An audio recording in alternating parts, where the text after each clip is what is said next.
रघुनंदन श्री अद्वैत गदाधर श्रीवासदि गौर भक्तवृंदा हरे कृष्ण कृष्ण कृष्ण हरे राम राम राम हरे कृष्ण कृष्ण कृष्ण हरे राम राम हरे कृष्ण कृष्ण कृष्ण हरे राम राम हरे कृष्ण कृष्ण हरे राम हरे कृष्ण कृष्ण कृष्ण हरे राम हरे कृष्ण कृष्ण हरे हरे राम हरे कृष्ण कृष्ण हरे राम हरे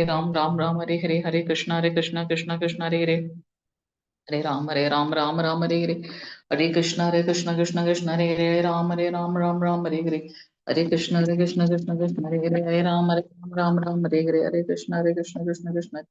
हरे राम हरे कृष्ण कृष्ण कृष्ण हरे हरे कृष्ण कृष्ण कृष्ण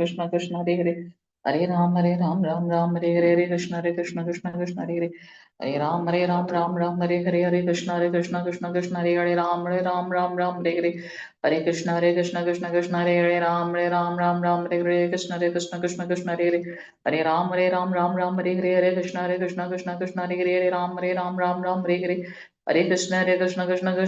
कृष्ण हरे कृष्ण कृष्ण कृष्ण हरे कृष्ण कृष्ण कृष्ण राम हरे कृष्ण कृष्ण कृष्ण हरे कृष्ण कृष्ण कृष्ण हरे कृष्ण कृष्ण कृष्ण हरे कृष्ण कृष्ण कृष्ण हरे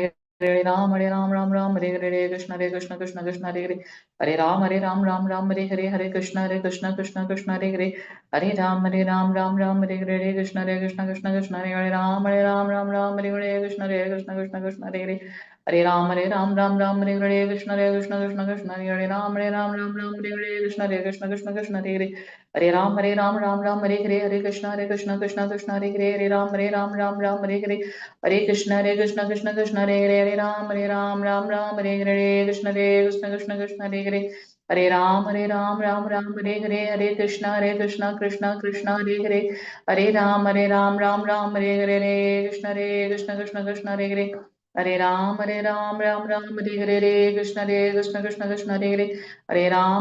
हरे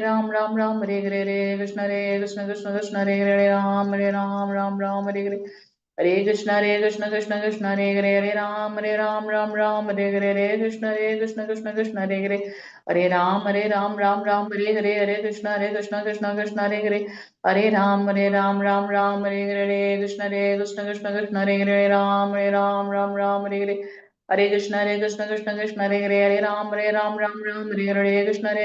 कृष्ण कृष्ण हरे कृष्ण कृष्ण कृष्ण हरे कृष्ण कृष्ण कृष्ण हरे कृष्ण कृष्ण कृष्ण हरे कृष्ण कृष्ण कृष्ण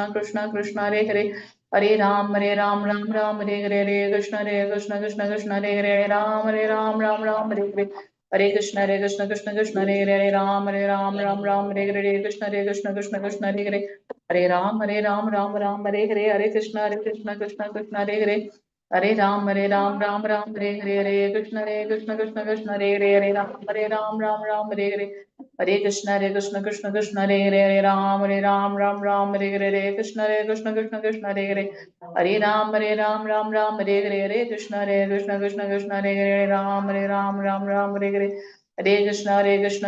कृष्ण हरे कृष्ण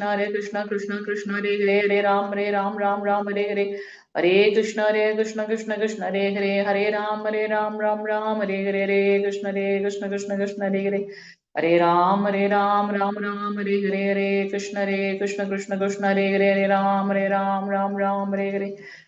कृष्ण हरे कृष्ण कृष्ण कृष्ण हरे कृष्ण कृष्ण हरे कृष्ण कृष्ण कृष्ण हरे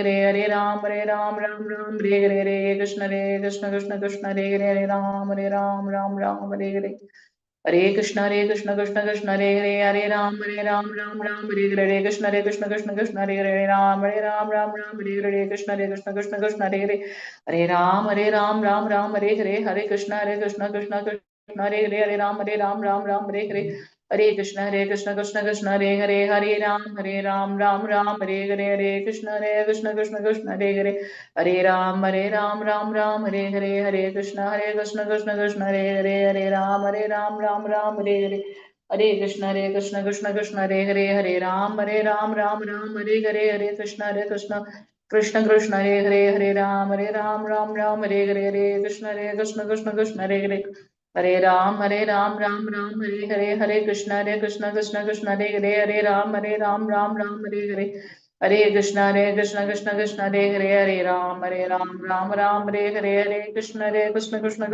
हरे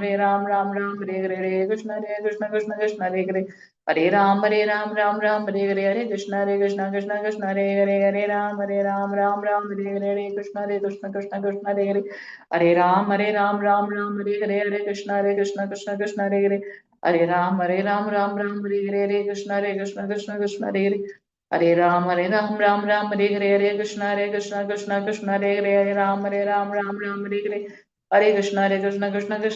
हरे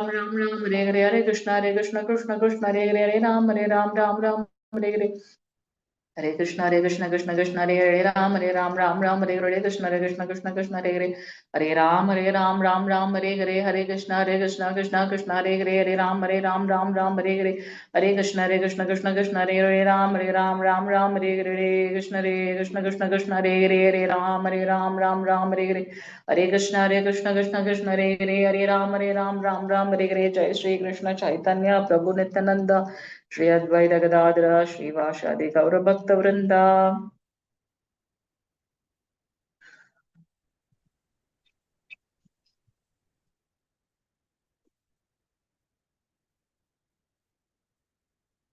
हरे कृष्णा। हरे कृष्ण माता जी। प्रणाम माता जी। हरे कृष्णा प्रभु हरे कृष्ण। प्रणाम माता जी। प्रणाम माता जी। प्रणाम हरे कृष्णा। சங்கரன் பிரபு வந்துட்டாங்களா பிரபு? சர்வ பிரபு நான் வரல மாதாஜி, நான் வரல பிரபு ஜாய். ஓகே, யாராவது பாட்டு பாடுறீங்களா? பாடுங்க. ஜெயராத மாதா பாடு. யாரு பாடுறீங்க? ஜெயராத மாதா பாடு. நான் பாடுறேங்க மாதாஜி. ஹரே கிருஷ்ணா. பாடுங்க பாடுங்க பாடுங்க. ஜெய ராத மாதவ ஜெய குஞ்ச பிகாரி ஜெய ராத மாதவ ஜெய குஞ்ச பிகாரி ஜெய கோபிச்சன வல்லபா गिरिवरधारी जय गोपीचन वल्लभा गिरिवरधारी यशोदनन्दन प्रजजन रञ्जन यशोदनन्दन प्रजजन रञ्जन यमुनतीरावनचारी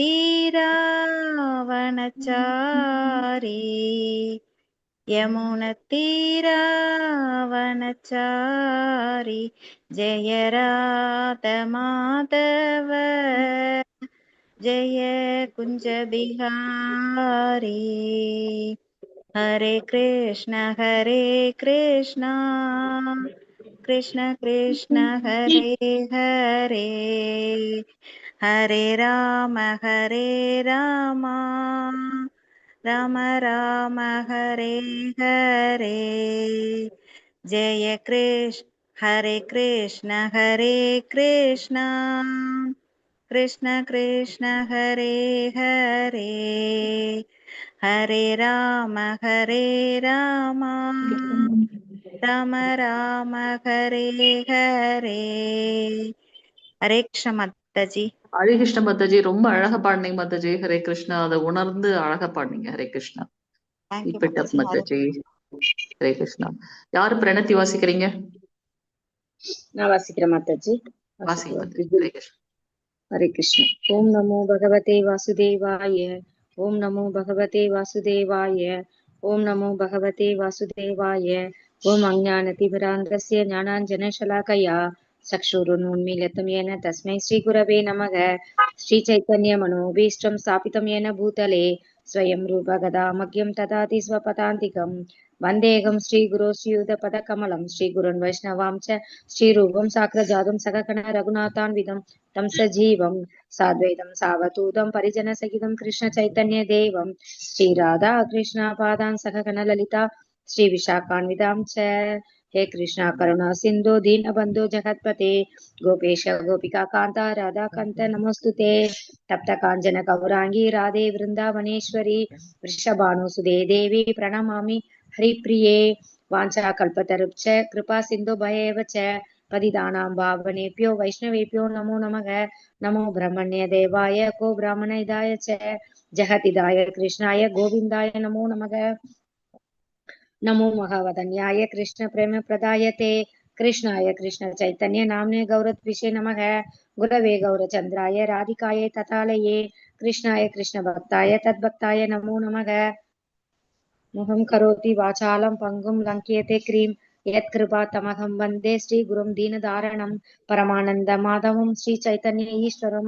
नमः पङ्कजनाभाय नमः पङ्कजमालिने नमः पङ्कजनेत्राय नमस्ते पङ्कजङ्गरये कृष्णाय वासुदेवाय देवकीनन्दनाय च नन्दगोपकुमाराय गोविन्दाय नमो नमः। नमः ॐ विष्णुपादाय कृष्णपृष्ठाय भूतले श्रीमते भक्तिवेदान्त स्वामिनिधि नामिने नमस्ते सरस्वती देवी गौरवाणी प्रचारिणे निर्विशेष शून्यवादी भाष्यचार्य देशधारिणे पंचतत्वात्मकं कृष्णं भक्तरूपस्वरूपकं भक्तावतारं भक्ताख्यं नमामि भक्तशक्तिहं। जय श्री कृष्ण चैतन्य प्रभु नित्यानंद श्री अद्वैत गदाधर श्रीवासादि गौरव भक्तवृंद। हरे कृष्ण कृष्ण कृष्ण हरे हरे हरे राम राम राम हरे हरे हरे कृष्ण कृष्ण हरे हरे हरे राम राम राम हरे हरे हरे कृष्ण माताजी। हरे कृष्णा प्रभु जी माता जी। ஹரே हरे கிருஷ்ண कृष्ण மாதாஜி, माताजी। வந்துட்டீங்களா? ஹரே கிருஷ்ணா. माताजी கால் பண்ண அட்டென்ட் பண்ணவே இல்லைங்க மாதாஜி நீங்க. இல்லப்பா, ஆஸ்பத்திரியில இருந்த ட்ரீட்மெண்ட்ல 2 நாளைக்கு ரொம்ப கஷ்டப்பட்டேன். அதனாலதான் மாதாஜி. ஒத்தருடைய வீட்டு மனுஷாலோட கூட பேச முடியல. அவ்வளவு இலும்பல் ரொம்ப ஜாஸ்தியாயி அப்புறம் குறைஞ்சிருக்கு. அதனால இப்பதான் நான் இது பண்ணேன். அதனால இன்னைக்கு அட்டென்ட் பண்ணிடுறேன். 2 நாளா எனக்கும் ரொம்ப கஷ்டமா இருந்தது. என்ன பண்றது, மருந்து மருந்து மருந்து இன்ஜெக்ஷன் மருந்து இன்ஜெக்ஷன். இப்போ ஓகேவா மாதாஜி? இப்போ okay, I am right. Okay, Hare Krishna Mataji. Hare Krishna. கவலை இல்ல. ஒரு 15 days டாக்டர் டைம் கொடுத்திருக்காரு மருந்து சாப்பிடுறதுக்கு. நீ சாப்பிட்டு வாங்க. கொஞ்சம் நிமோனியா அட்டாக் ஆயிடுச்சு, அதனால கொஞ்சம் பயம், வேற ஒண்ணும் இல்ல. ஆமா, நீங்க கேர்ஃபுல்லா இருக்கணும். வெளியில போறப்ப தான் சொன்னாங்க, வெளியில போகாதங்க, வெளி காத்து உங்களுக்கு ஆகுறது இல்ல போல இருக்கு, வெரி கேர்ஃபுல். அப்புறம் ஏஜும் உங்களுக்கு ஆயிடுத்து, அதனால நீங்க கொஞ்சம் ஜாகிரதையா இருக்கணும்னு டாக்டர் அட்வைஸ் பண்ணினாங்க. அதனாலதான் 2 நாள் ரொம்ப இதுல போச்சு, கடுபடல. உடம்பு பாத்துக்கங்க. அதான் இப்ப நான் ஐ எம் ஆல் ரைட். ஐயோ, நான் கிளாஸ் விடுறதுன்னா எனக்கு எப்படியோ இருக்கும்பா. என்னமோ கை ஒடிஞ்சு போன மாதிரி ஆயிடும் எனக்கு. நாங்களுமே உங்களை ரொம்ப மிஸ் பண்ணோம் மாதாஜி. சங்கரன் அவங்க பிரபு உங்களை நான் கோஹோஸ்ட் பண்ணிட்டேன். நீங்க இப்ப ஸ்கிரீன் இப்ப ஷேர் பண்ணுங்க. இவ்வளவு ஸ்டேஜ்ல கூட நீங்க உங்க கிளாஸ்ன்னு அதையே புலம்பின்னு இருக்கேல்ல என்ன டாக்டர். இல்லப்பா நான் என்ன பண்றது, எனக்கு அப்படி பழக்கம் ஆயிடுச்சுன்னு. டோன்ட் வரி மேடம், நீங்க நாளைக்கு போய் இங்க அட்டென்ட் பண்ணுவீங்கன்னாங்க. அதே மாதிரி இன்னைக்கு வந்துட்டேன். பகவான் உங்களை கொண்டு வந்து சேர்த்துட்டார். அவருக்கு வந்து ஒரு அவ்வளவுதான் பெரிய அவ்வளவுதான் அவரோட இதுதான், வேற நம்ம கையில ஒண்ணுமே கிடையாதுங்க, ஒண்ணும் இல்ல. ஹரே கிருஷ்ண மாதாஜி. தேங்க்யூ மாதாஜி. சரி, நம்ம இன்னைக்கு அத்தியாயம் 2 பக்தியின் முதல் நிலைகள் பார்க்க போறோம். சங்கரன் பிரபுவுக்கு நான் கோஹோஸ்ட் பண்ணிட்டேன். அவங்க வந்து ஜாயின் பண்ணிட்டாங்க. உங்க ஸ்கிரீன் ஷேர் பண்ணுவாங்க. மத்தபடி என்ன புத்தகத்துல புக்கு? பக்தி ரசாமிர்த சிந்துவா? ஆமா, நீங்க புத்தகத்துல வச்சு பாருங்க. சாப்டர் அத்தியாயம் 2 பக்தியின் முதல் நிலைகள் என்ன அப்படின்றத பாக்குறோம். இன்னும் கொஞ்ச நாள்ல நம்ம முதல்ல நான் கொஞ்சம் படிக்கணும், படிச்சாதான் எனக்கு கொஞ்சம் இதாகும். சீக்கிரம் முடிக்கணும்ன்ற காரணத்தினால யாரையும் படிக்க வச்சு திருப்பி எக்ஸ்பிளைன் பண்ணி அப்படி போல நம்ம வேகமா படிச்சுட்டே போறோம். அதனால நீங்க கொஞ்சம் புத்தகத்துல போக்கஸ்டா இருங்க. ஓகே, ஹரே கிருஷ்ணா. ஓகே, அத்தியாயம் 2 பக்தியின் முதல் நிலைகள். சோ ஸ்ரீல ரூப கோஸ்வாமி பக்தி ரசாமிர்த சிந்துவுல பக்தி தொண்டினை 3 பிரிவுகளாக பிரிக்கின்றார். எத்தனை பிரிவுகளாக பிரிக்கின்றார்? 3 பிரிவுகள். என்னென்ன பிரிவு அப்படின்னாக்கா, பழக்கத்தில் பக்தி தொண்டு, அடுத்தது வந்து மெய்மறந்த ஆனந்தத்தில் பக்தி தொண்டு, முழுமுதற் கடவுள் மீதான தூய காதலில் பக்தி தொண்டு. எத்தனை வகைகளாக பிரிக்கின்றார் ரூப கோஸ்வாமிகள்? 3 நிலைகள். ஒண்ணு வந்து சாதாரணமா அப்படி நம்ம எப்படி ஃப்ரெண்ட்ஸ் இவங்கள பார்த்து வரோம் இல்லையா, அந்த மாதிரி ஒரு பழக்கப்படுறதுக்குற மாதிரி வரக்கூடிய ஒரு பக்தி தொண்டு. இன்னொன்னு வந்து ரொம்ப மெய்மறந்த ஆனந்த நிலையில எப்பவும் பகவான் நினைச்சுட்டு இருக்க மாதிரியான ஒரு உயர்ந்த நிலை, அது 2வது. 3வது வந்து பகவான் மேல ஒரு தூய காதலினால் வரக்கூடிய பக்தி தொண்டு. நம்ம 12 விதமான ரசங்கள்ல பார்த்தோம். அதுல ரொம்ப உயர்ந்த நிலையில இருக்கிறது மாதுரிய பாவம் அப்படின்னு பார்த்தோம். மாதுரிய பாவத்துல பகவான தன்னுடைய காதலனாக அவங்க பாவித்து பக்தி தொண்டு செய்யும். அது வந்து 3வது நிலை, உயர்ந்த நிலை அப்படின்னு பாக்குறோம். இது ஒன்னொன்னுத்துக்கும் உள்ளாரையும் நிறைய உட்பிரிவுகளும் இருக்கு அப்படின்றதையும் நம்ம பாக்குறோம். பழக்கத்தில் பக்தி தொண்டு அப்படின்னு நம்ம சொல்றோமே, அதுக்கு வந்து 2 குணங்கள் இருக்கு. எத்தனை குணங்கள் இருக்கு? 2 குணங்கள் இருக்கு. அந்த முதல் நிலை பாக்குறோம் இல்லையா, பழக்கத்தில் பக்தி தொண்டு. அதே மாதிரி மெய்மறந்த நிலையில் பக்தி தொண்டுன்னு பாக்குறோம் இல்லையா, அதுக்கு எத்தனை குணங்கள் இருக்கு? 4 குணங்கள் இருக்கு. நீங்க படிக்கும் போதே பென்லயோ இல்ல பென்சில்லையோ அந்த முக்கியமான பாயிண்ட்ஸை வந்து நோட் பண்ணிக்கோங்க. அண்டர்லைன் பண்ணியோ இல்ல பாக்ஸ் மாதிரி போட்டோ, எப்படி உங்களுக்கு வந்து இதா இருக்குமோ அந்த மாதிரி நீங்க போட்டுக்கோங்க. அதே மாதிரி முழுமுதற் கடவுள் மீதான தூய காதலில் வரக்கூடிய பக்தி தொண்டு 6 குணங்கள். இந்த சில ரூப கோஸ்வாமிகள் 3ஆ பிரிச்சுட்டார். அந்த 3க்கும் உள்ளார நோனத்துக்கும் வந்து டிவிஷனை நம்ம பாக்குறோம். பழக்க தோஷத்துல வருதுன்னு சொல்றாங்க இல்லையா, அதுல வந்து 2 குணங்கள் இருக்கு. அந்த மெய்மறந்த நிலையில 4 குணங்கள் இருக்கு. அந்த உயர்ந்த தூய காதலில் வரக்கூடியதுல 6 குணங்கள் இருக்கு அப்படின்னு நம்ம பாக்குறோம். இது தொடர்பாக ஸ்ரீல ரூப கோஸ்வாமி கிருஷ்ண உணர்வு அல்லது பக்தி தொண்டுக்கு தகுதியுடைய மனிதனை அவனது தனிப்பட்ட சுவைக்கு ஏற்பவே பிரிக்கலாம். அவங்களுடைய தனிப்பட்ட சுவைக்கு ஏத்தாப்புல நம்ம இங்க பிரிக்கிறாங்க. ஒவ்வொருத்தவங்களும் ஒரு நிலையில வந்து கிருஷ்ண உணர்வை அடைந்திருக்காங்க. பக்தி தொண்டு என்பது ஒருவனது முற்பிறவிலிருந்தே வருகின்ற ஒரு தொடர் செயல்முறை ஆகும். இதை நம்ம வந்து ஒத்துக்கிட்டுதான் ஆகும். சோ பக்தி அப்படின்றது வந்து நம்மளுடைய பூர்வ ஜென்ம பலன் மூலமாக நம்ம வரும். இது வந்து பிரமாணம் நமக்கு பகவத்கீதையிலையும் இருக்கு. சோ ஸ்ரீ கிருஷ்ணர் சொல்றார், கோடான கணக்கான மக்கள்ல ஒரு சிலருக்கு மட்டும்தான் பக்தியோட அந்த ஆர்வம் இருக்கு. அதுலயும் ஒரு சிலர் மட்டும்தான் பக்குவம் அடைந்து உயர்ந்த பகவானை உள்ளபடி உணர்றது ரொம்ப சொற்பம் அப்படின்னு சொல்றார். சோ இது எங்க இருந்து நம்ம பாக்குறோம் அப்படின்னாக்கா, முற்பிறவில இருந்தே இருக்கு. இதுக்கு நிறைய பிரமாணங்களையும் நம்ம வந்து கதைகளையும் புராணங்கள்ல இருந்தே நம்ம பாக்குறோம் இல்லையா. சோ கஜேந்திர மோட்சமாக இருக்கட்டும், அதுக்கப்புறம் வந்து ஜடபரதருடைய கதையாக இருக்கட்டும். சோ இந்த பக்தி தொண்டுன்றது நம்மளுடைய முற்பிறவிலிருந்து வரக்கூடிய ஒரு தொடர் செயல்முறை. சோ பக்தி தொண்டிற்கு வீழ்ச்சி என்பது கிடையாது. அதை நம்ம இப்ப இந்த பிறவில என்ன பண்றோமோ அதுல இருந்து அடுத்த நிலைக்கு நம்மளுடைய பிராணம் போயிடுது இந்த பிறவிலே அப்படின்னா, எதுல நம்ம பக்தியை விட்டோமோ அதுல இருந்து அடுத்த பிறவில நம்ம தொடர்றோம் அப்படின்றத நம்ம பார்க்கலாம். முன்பே தொடர்பில்லை அப்படின்னா பக்தி தொண்டை மேற்கொள்ள ஒருவராலும் இயலாது. இப்ப கண்டிப்பா இத்தனை பேர் இருக்கமே, சோ அது பகவானுடைய கருணையினால நம்மளுடைய பூர்வ ஜென்ம பலன் நம்ம எல்லாரும் கூடியிருந்து பகவானை கொண்டாடுறோம். சோ இதுக்கு வந்து கண்டிப்பா போன ஜென்மத்துல நாம பக்தி தொண்டு செய்ததோட பலன் நம்ம இப்ப கூடியிருந்து பகவான் அனுபவிக்கிறோம். இந்த பிறவில நான் ஓரளவுக்கு பக்தி தொண்டு செய்தேன் என்று வைத்துக் கொள்வோம். அது 100 விழுக்காடு செய்யப்படவில்லை என்ற போதிலும் நான் என்ன செய்துள்ளனோ அதனை நான் இழப்பதே இல்லை. சோ பக்தி தொண்டுக்கு இழப்பு என்பதே கிடையாது. பௌதிகமான விஷயத்துக்கு தான் இழப்பு.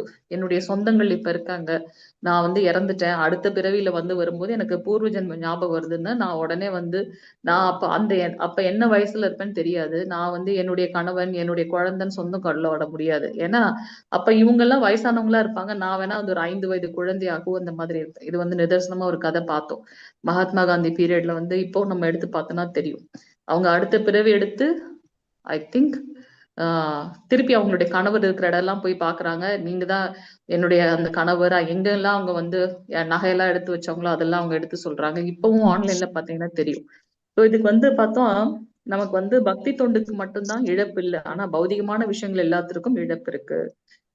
எனது அடுத்த பிறவியில் நான் எதில் நிறுத்தியுள்ளேனோ அதுல இருந்து மீண்டும் தொடங்குவேன். சோ பக்தி தொண்டுக்கு வீழ்ச்சி இல்லை. என்ன எவ்வளவு சின்னதா நம்ம பக்தி தொண்டு செய்தாலும் அதனுடைய பலன் நமக்கு பிறவிதோறும் இருக்கு அப்படின்றத நம்ம இங்க பாக்குறோம். இவ்வாறு எப்போதும் ஒரு தொடர்பு இருந்து கொண்டே இருக்கும். ஒரு கால் அப்படி ஒரு தொடர்ச்சி இல்லைன்னா ஒருவன் தூய பக்தனின் உபதேசங்களை கேட்கும் வாய்ப்பினை பெற்று அதில் ஆர்வம் கொண்டான் என்றால் அவன் ஏற்றுக்கொள்ளப்படும் பட்டு பக்தி தொண்டில் வளர்ச்சி பெறுகின்றான். ஹரி ஹரி ஹரி போது ரொம்ப முக்கியமான ஒன்று. சோ பகவானுடைய கருணையினால ஒரு தூய பக்தனுடைய சங்கம் கிடைச்சு அவங்களுடைய உபதேசங்களை கேட்கக்கூடிய வாய்ப்பினை பெற்று அதுல நம்ம வந்து என்ன பண்றோம், ஆர்வம் காட்டி நம்ம வந்து அந்த வழியில பக்தியை மேற்கொள்கின்றோம் அப்படின்னு பார்க்கலாம். எவ்வாறாயினும் பகவத்கீதை, ஸ்ரீமத் பாகவதம் போன்ற நூல்களை புரிந்து கொள்வதில் இயற்கையாகவே ஆர்வமுடையவர்களுக்கு பக்தி தொண்டானது மன யூகம், வாத பிரதிவாதங்களில் ஈடுபடுபவர்களை விட எளிதானதாகும்.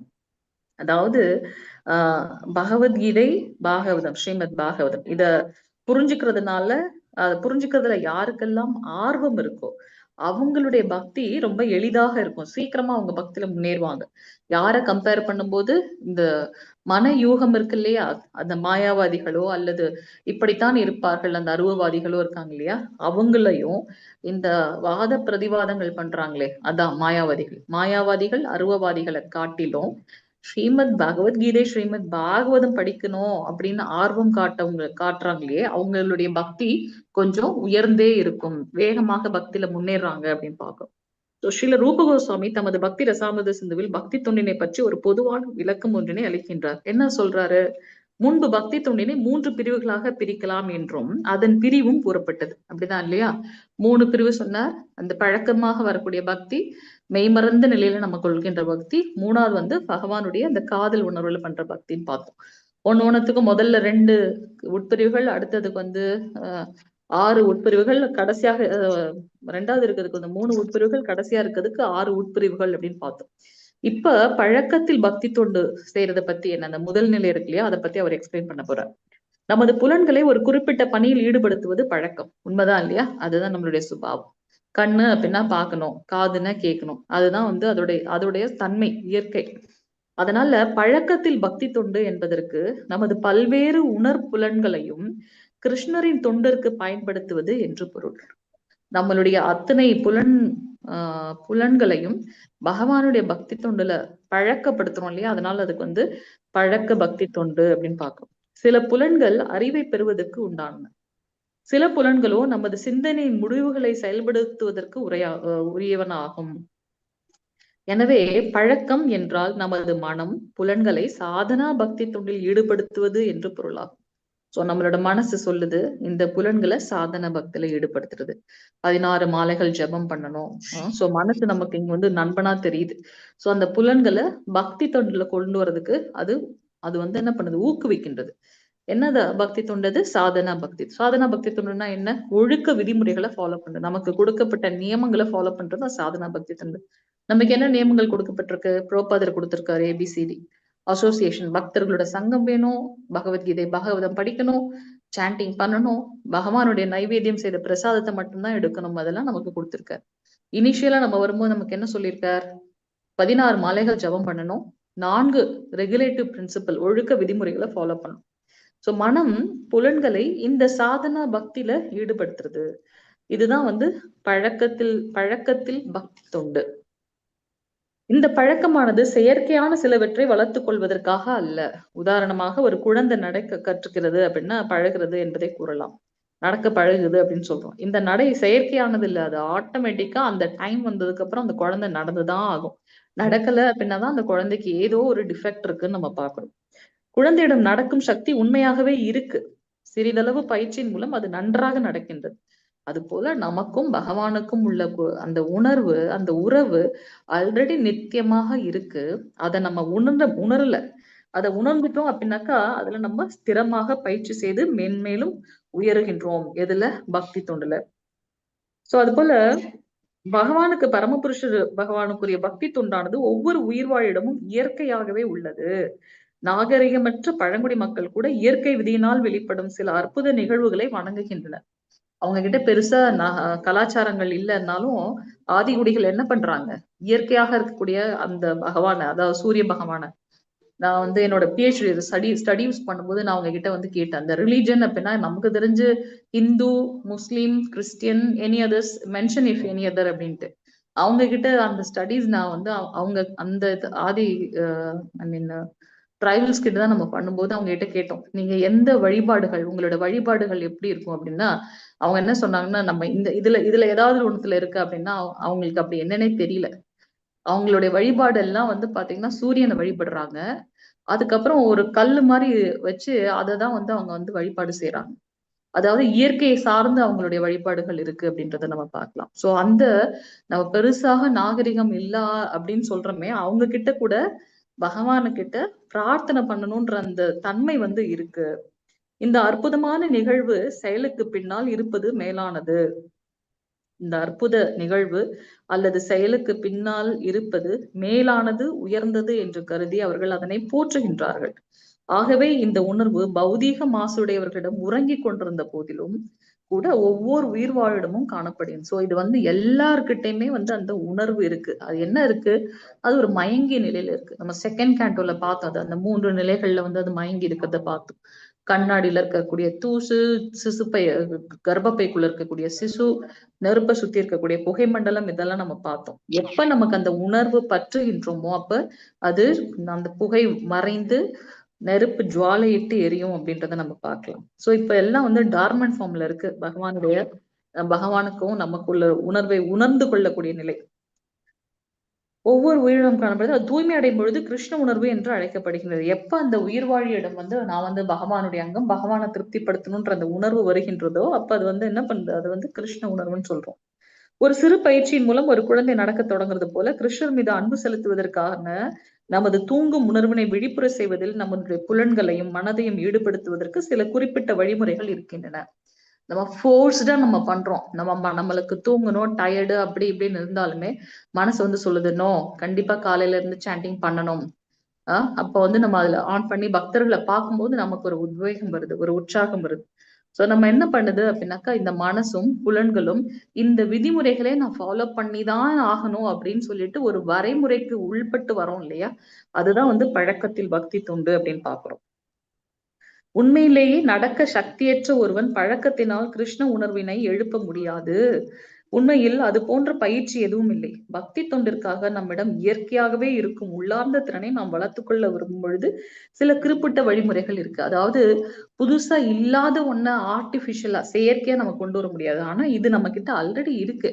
நான் பகவானுடைய தொண்டன், எனக்கும் பகவானுக்கும் இருக்க தொடர்பு நித்தியமாக இருக்கு. அதை உணர முடியாத நிலையில இருக்க. எப்போ அவருடைய கருணையினாலும் பக்தர்களுடைய கருணையினாலும் அவங்களுடைய சங்கத்தினாலும் அந்த உணர்வை நான் உணர்ந்து கொள்கின்றனோ அப்ப வந்து பக்தியில சிரேஷ்டமா நம்ம முன்னேற்றோம் அப்படின்றத நம்ம பார்க்கலாம். சோ இது வந்து ஆர்டிபிஷியலா இல்லாத ஒண்ண நான் புதுசா வந்து அந்த கிருஷ்ண உணர்வை கொண்டு வரேன்னு இல்ல. நமக்குள்ளார அது இருக்கு. ஆனா அதை வந்து உணர முடியாத நிலையில நம்ம இருக்கோம். அதுதான் இங்க வந்து அவர் வந்து சொல்றாரு. சோ எனவே ஏற்றுக்கொள்வதாலும் செயல்படுத்துவதாலும் அவை உறங்கிக் கொண்டிருக்கும் அத்திறனை விழிப்புறுவதற்கு காரணமா இது போன்ற பயிற்சி சாதனா பக்தி. இப்ப சாதனா பக்தினா என்ன தெரிஞ்சுச்சா? அப்போ அதை நான் உணர்றதுக்காக எனக்கு சில விதிமுறைகளை பகவான் கொடுத்திருக்காரு. அதை நம்ம ஆச்சாரியர்கள் மூலமாக கேட்டு அதை ஃபாலோ பண்றோம். நமக்கு பிரபுபாதர் ரொம்ப சிம்பிளா கொடுத்திருக்காரு. முதல்ல நம்ம பண்ண வேண்டியது 16 மாலைகள் சாண்டிங். அதுக்கப்புறம் நம்மளுடைய அந்த 4 ஒழுக்க விதிமுறைகளை ஃபாலோ பண்ணும். சாண்டிங் பண்ண ஒழுக்க விதிமுறைகள் நம்மளை விட்டு ஓடி போயிடும். அது போல ஈஷாவாசியம் இதம் சர்வம் அந்த அந்த உணர்வெல்லாம் எப்ப வரும்? அவரை பத்தின நாம ரூப குண லீலைகளை கேட்கறது. நம்மளுடைய நவவித பக்தி தொண்டுல முதல்ல இருக்கிறது ஸ்ரவணம். சோ அன்னைக்கு கிளாஸ்ல கூட பிரபு சொன்னாங்க, நம்ம இறந்துட்டோம் அப்படின்னா கடைசியாக அடங்கக்கூடிய அந்த செயல் என்ன, அல்லது அந்த அந்த புலனோட செயல் என்ன அப்படின்னாக்கா கேட்கும் தன்மை. அதனாலதான் காதுல வந்து பகவானுடைய நாமத்தை உச்சாடனம் பண்றாங்கன்றதெல்லாம் சொன்னார் அவர். கண்ணெல்லாம் மூடிடும் முன்னாடியே. கடைசியில வந்துதான் இந்த கேட்கிற தன்மை வந்து கடைசியாதான் போகுமா. அதனால ஸ்ரவணம்ன்றது ரொம்ப முக்கியமான ஒன்று. ஓகே. சோ இங்க பௌதிக சக்தியின் மந்திரத்தில் கட்டுண்டிருக்கும் உயிர் ஒவ்வொன்றும் மதிமயக்கத்தின் உச்ச நிலையில் இருக்கின்றது. உண்மைதான் இல்லையா? நம்ம பௌதிகமான கட்டுல இருக்கிறதுனால நம்மளுடைய ஞானம் இழந்து நம்ம இருக்கோம், மதிமயங்கி இருக்கோம். ஸ்ரீமத் பாகவதத்துல பொதுவாக ஒரு உயிர் புத்தி சுவாதீனமற்றவனாக இருக்கின்றான். நம்ம வந்து புத்தி சுவாதீனம் இல்லாம இருக்கோம். அவன் எப்போதும் அவன் கட்டப்படுவதற்கும் துன்பப்படுவதற்கும் காரணமான செயல்களிலேயே ஈடுபடுகின்றான். இவ்வளவு நம்ம படிச்சு தெரிஞ்சுட்டோம். இருந்தாலும் நம்ம வந்து எல்லாத்தையும் விட்டுட்டு அந்த பற்று இல்லாம நம்ம செயல் செய்ய முடியுதா? எங்கேயாவது ஏதாவது செயல் செய்ய முடிகின்றதா? ஏன் அப்படின்னா இன்னும் நான் வந்து இந்த பௌதிக கலங்கங்கள்ல இதுலயே உழண்டுன்னு இருக்கேன்றதை நம்ம புரிஞ்சுக்க முடியும். தனது உண்மை நிலையில் ஜீவாத்மானவன் மகிழ்ச்சியாகவும் ஆனந்தமாகவும் நித்தியமானவனும் ஞானமயமானவனும் இருக்கின்றான். உண்மையா ஜீவாத்மாவோட தன்மை இதுதான். எப்படி இந்த உடல் வளர வளர நம்ம நிதர்சனமா இப்ப நம்மளோட இதுலயே பார்க்கணும். குழந்தையா இருக்கும்போது என்ன மாதிரியான உடல் வாகு, அதற்கு ஏற்றாறு போல ஒரு ட்ரெஸ். அது வளர வளர நமக்குள்ளேயே ஒரு விதமான மாற்றங்கள்லாம் இருக்கு. அப்ப அதுக்கு ஏத்த மாதிரியான ஒரு ட்ரெஸ். இந்த உடம்பை எடுத்து என்னோட செயல்லாம் முடிஞ்சிருச்சு, அப்ப நான் வேற ஒரு உடம்புக்கு போய்த்தானே ஆகணும். நான் குழந்தையா இருக்கும்போது போட்ட ட்ரெஸ் எனக்கு எப்படியாவது அது ஏதாவது சாத்தியமா? அதை பார்த்தா நமக்கு ஒரு சிரிப்பு தான் வரும். அது போல இந்த ஜீவாத்மா வந்து அழியாத ஒன்று. ஜீவாத்மா எப்பவும் மகிழ்ச்சியாக இருக்கும், ஆனந்தமாகவும் இருக்கும் தான் முயற்சி பண்ணிட்டு இருக்கோம் நம்ம இல்லையா? அது மகிழ்ச்சியாகவும் ஆனந்தமயமாகவும் நித்தியமானதவையாகவும் மயமானவனாகவும் இருக்கின்றான். உலகிய செயல்களில் சிக்கிக் கொள்றதுனால அவன் துயரப்படுகின்றான். இந்த பௌதிகமான விஷயங்களை நாம கட்டுப்படுறதுனால நம்ம என்ன பண்றோம்? துயரப்பட்டு இருக்கோம். துக்காலயம் அசாஸ்வதம். நிலையற்றவனாகவும் அறியாமை மிக்கவனாகவும் இருக்கின்றான். ஆனா நம்மளுடைய உண்மையான நிலை என்ன? எப்பவும் ஆனந்தமாகவும் மகிழ்ச்சியாகவும் நித்தியமாகவும் பகவானுக்கு பக்தி தொண்டு செஞ்சுட்டு இருக்கோம். அதுதான் உண்மையான ஞானம்ன்ற அந்த ஞானத்தோட நம்ம இருக்கோம். ஆனா அதுதான் உண்மையான நிலை. ஆனா நம்ம என்ன பண்றோம்? அந்த பௌதிக கலங்கங்கள்ல மாட்டின்னு இருக்கிறதுனால நம்ம கஷ்டப்படுறோம், நிலையற்றவனாக இருக்கிறோம், அறியாமை மிக்கவனாக இருக்கும். இது விக்கிரமத்தின் காரணமாகும். விக்கிரமம் என்றால் செய்யக்கூடாத செயல். 3 விதமான செயல்கள் பார்த்தோம் இல்லையா? அகர்மா, விகர்மா, அகர்மா, விகர்மா, கர்மா. 3 விதமான செயல்கள் பார்த்தோம். விகர்மா அப்படின்னாக்கா என்னது? சாஸ்திரத்துல சொல்லப்பட்ட வேள்விகளை செய்யறது, அதுல சொல்லப்பட்ட செயல்களை செய்யறது கர்மா. அகர்மான்றது செயலற்ற தன்மை. ஏதும் செய்யாம மனசை பகவானோட ஒருமுகப்படுத்தி அந்த தியானத்துல முழுறது அது அகர்மா. அகர்மா செயலற்ற தன்மை.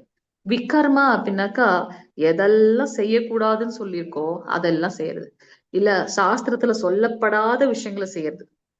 புலன்களை இது என்னது புலால் உண்பது அப்படின்றது சொல்லப்படவே இல்லை, நம்ம அதை செய்யறோம் இல்லையா? அதுக்கப்புறம் வந்து பாத்தீங்கன்னா இது மாது சூது இதெல்லாம் இருக்கக்கூடாதுன்னு பாக்குறோம். சோ ஆனா செய்வாங்க. சோ இது வந்து விக்கர்மா அப்படின்னு சொல்லப்படுது. ஆகையால் நாம் சாதனா பக்தி எனப்படும் அதிகாலையில் மங்களார்த்தி செய்தல், அதாவது அர்ச்ச விக்கிரக வழிபாடு, சில செயல்களினை தவிர்த்தல், ஆன்மீக குருவிற்கு மரியாதை செய்தல், பின்னர் விளக்கப்படவிருக்கும் சில பல ஒழுங்கு விதிமுறைகளை பின்பற்றுதல் போன்றவற்றை பயிலுதல் வேண்டும்.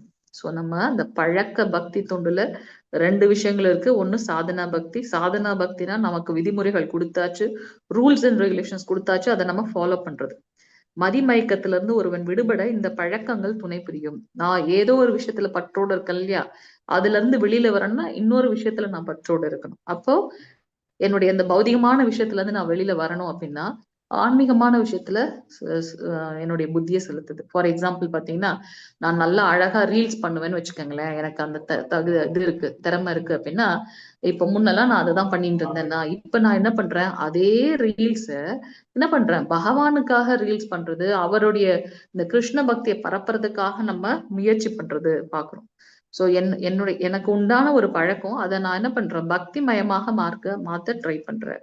சோ பௌதிகமான விஷயத்துல இருந்து லயிக்காம அதுல இருந்து தவிர்த்து நான் என்ன பண்றேன், கிருஷ்ண பக்தியில நம்ம போக்கஸ்டா இருக்கும் அப்படின்றத நம்ம பார்க்கலாம்.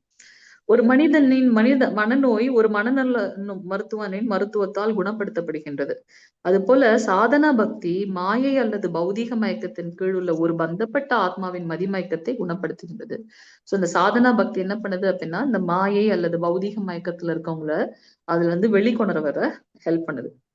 நாரத முனிவர் சாதனா பக்தியை பற்றி ஸ்ரீமத் பாகவதம் 7ஆம் காண்டம் 1 அத்தியாயம் 32வது ஸ்லோகத்துல சொல்றார். அவர் திருப்பி யுதிஷ்ட நேத்து நம்ம இந்த கதையை பார்த்தோம். யுதிஷ்ட மகாராஜன் கிட்ட என்ன சொல்றார், அன்பார்ந்த மன்னா, ஒருவன் எந்த வழியிலேனும் தனது மனதினை கிருஷ்ணரிடம் நிலைநிறுத்த வேண்டும். எப்படியாவது நீ மனச நிலைநிறுத்தணும். 32வது ஸ்லோகம் பாத்தீங்கன்னா, காமாத் துவேஷாத் பயாத் கம்சோ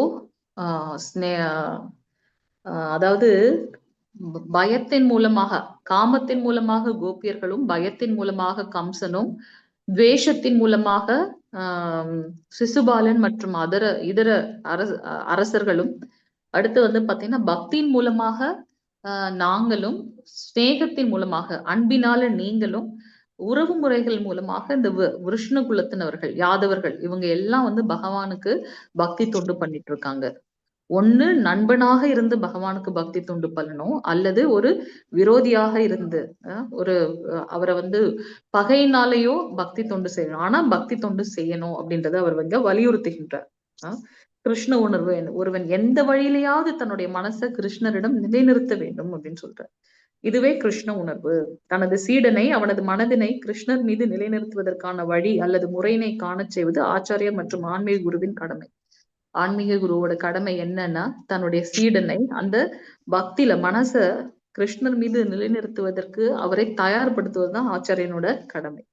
இதுதான் சாதனா பக்தியோட ஆரம்பம். ஹரே கிருஷ்ண மந்திரத்தை ஓதுவதை மையமாக கொண்ட ஒரு அதிகாரப்பூர்வமான திட்டத்தினை ஸ்ரீ சைத்தன்ய மகாபிரபு நமக்கு அருளி இருக்கின்றார். சோ சைத்தன்ய மகாபிரபுவோட இயக்கத்தை தான் நம்ம இப்ப எடுத்துட்டு இருக்கோம். சோ அது இந்த மாதிரி ஓதுவது, சாண்ட் பண்றது கிருஷ்ணர் மீது உடனே பற்றுக்கொள்ள செய்யும் அளவிற்கு பெரும் சக்தி உடையதா. பகவானுடைய நாம உச்சாடனம் அத்துணை சக்தி வாய்ந்தது. அதனாலதான் பிரபுபாதர் முதல்ல நீ பண்ண வேண்டியது என்ன, நாம ஜபம்.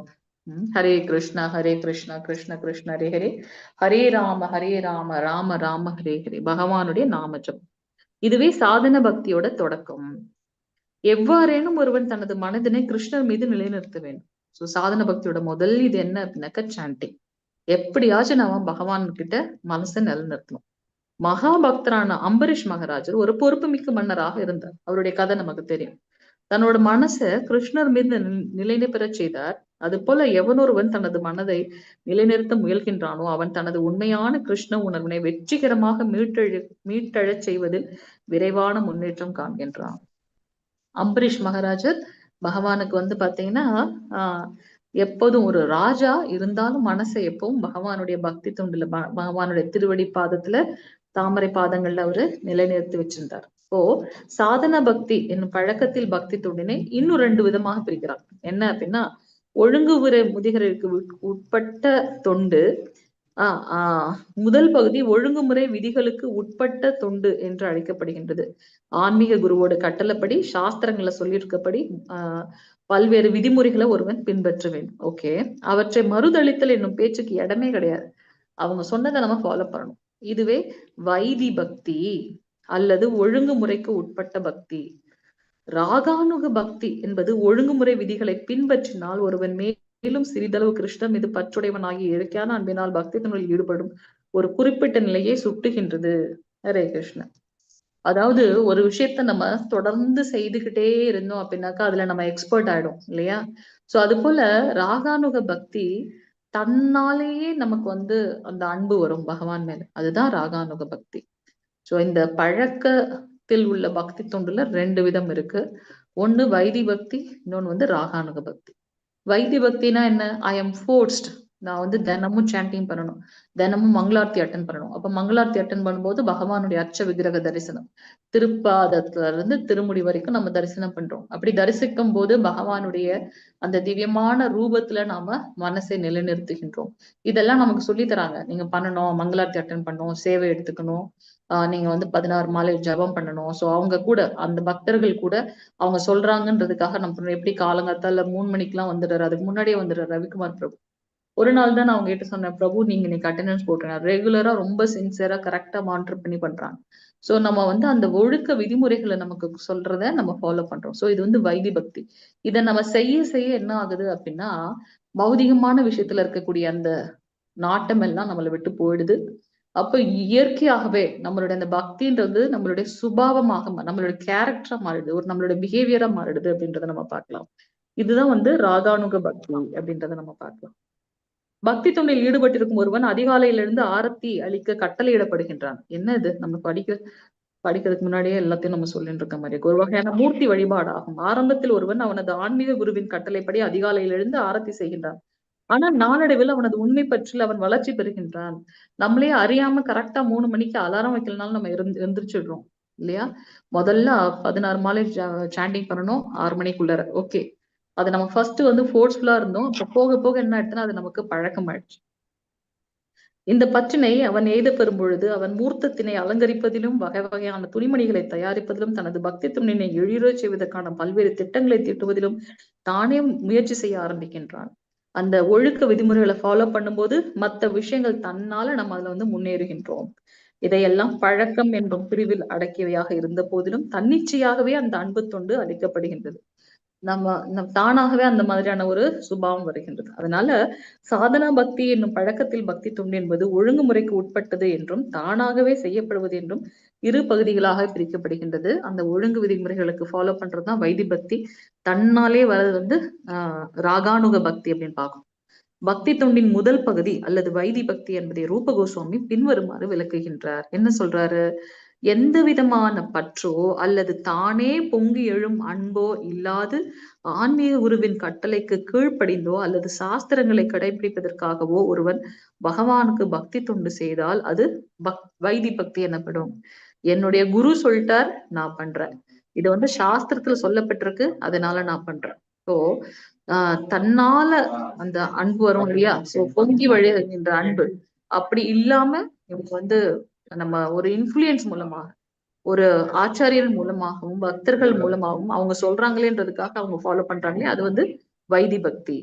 வைதி பக்தியோட விதிகள் ஸ்ரீமத் பாகவதம் 2ஆம் காண்டம் 1 அத்தியாயத்துல சொல்லப்பட்டிருக்குது, 5வது ஸ்லோகத்துல. அதுல சுகதேவ கோஸ்வாமி என்ன சொல்றார்? இறக்க போகும் பரீட்சித் மன்னரின் அடுத்த நடவடிக்கை பற்றி பேசுகின்றார். பரீட்சித் மன்னர் தான் இறப்பதற்கு 1 வாரத்திற்கு முன்பே சுகதேவ கோஸ்வாமியை சந்தித்தார். அப்போதுதான் இறக்கும் முன்பு என்ன செய்ய வேண்டும் என்பதில் மன்னர் மிகவும் குழப்பமுற்றிருந்தார். பல்வேறு முனிவர்களும் கூடியிருந்தார்கள். ஆயினும் அவர்களால் மன்னருக்கு சரியான வழியை காட்ட முடியவில்லை. ஆனாலும் சுகதேவ கோஸ்வாமி மன்னருக்கு பின்வருமாறு வழிகாட்டினார். எப்படி சொன்னார்? அன்பிற்குரிய அரசே, இன்னும் 7 நாட்கள்ல நீங்க மரணத்தை சந்திக்க போறீங்க. அப்ப நீங்க அச்சமின்றி இருக்க வேண்டும் அப்படின்னு நினைச்சீங்க அப்படின்னாக்கா, மரணம் நேர்கள் அனைவருமே அஞ்சுகின்றனர். எல்லாருக்கும் பயம் வரும் இல்லையா? ஆனா அப்ப நீங்க பயப்படாம அந்த மரணத்தை எதிர்கொள்ளணும் அப்படின்னா, இறைவனை பற்றி கேட்கறது, அவரை பத்தி கீர்த்தனம் பண்றது, ஓதுதல், அவரை பத்தி ஸ்மரணம் பண்றது, சிந்திக்கிறது, இந்த முறையினை உடனே தொடங்குவாயா, உடனே ஸ்டார்ட் பண்ணிட்டு 3 விஷயம் என்னென்னது? ஸ்ரவணம், கீர்த்தனம், விஷ்ணு ஸ்மரணம். ஸ்ரவணம், கீர்த்தனம், விஷ்ணு ஸ்மரணம். ஸ்ரவணம், கீர்த்தனம், விஷ்ணு ஸ்மரணம். பகவானை பத்தின நாம ரூப குண லீலைகளை கேட்கறது, அதை பத்தி அதை பாடலா பாடுறது, அந்த ஸ்மரணத்திலேயே இருக்கிறது. எப்பெல்லாம் நமக்கு நம்ம தான் அந்த கிரகஸ்தர்களாச்சே, நிறைய கடமைகளை பண்றோம், கர்மா பண்ணிதான் ஆகணும். ஆனா அந்த செயல்களை செய்யும் போது கூட நாம கிருஷ்ணன் எப்பெல்லாம் டைம் கிடைக்குதோ அப்ப, இன்னைக்கு என்ன ஸ்லோகம் படிச்சோம், இன்னைக்கு ஒரு ஸ்லோகம் மனப்பாடம் பண்ணணும் இல்லையா? இதோட கான்செப்ட் என்ன இருக்கு? சோ எப்ப டைம் கிடைக்குதோ, இன்னைக்கு நம்ம காலையில அர்ச்ச விக்கிரக தரிசனம் பார்த்தோமே, அதை நம்ம ஒரு தடவை திருப்பி அந்த தரிசனத்தை நம்ம திருப்பி மனசுல வந்து ஃபீல் பண்ணி பாக்குறது.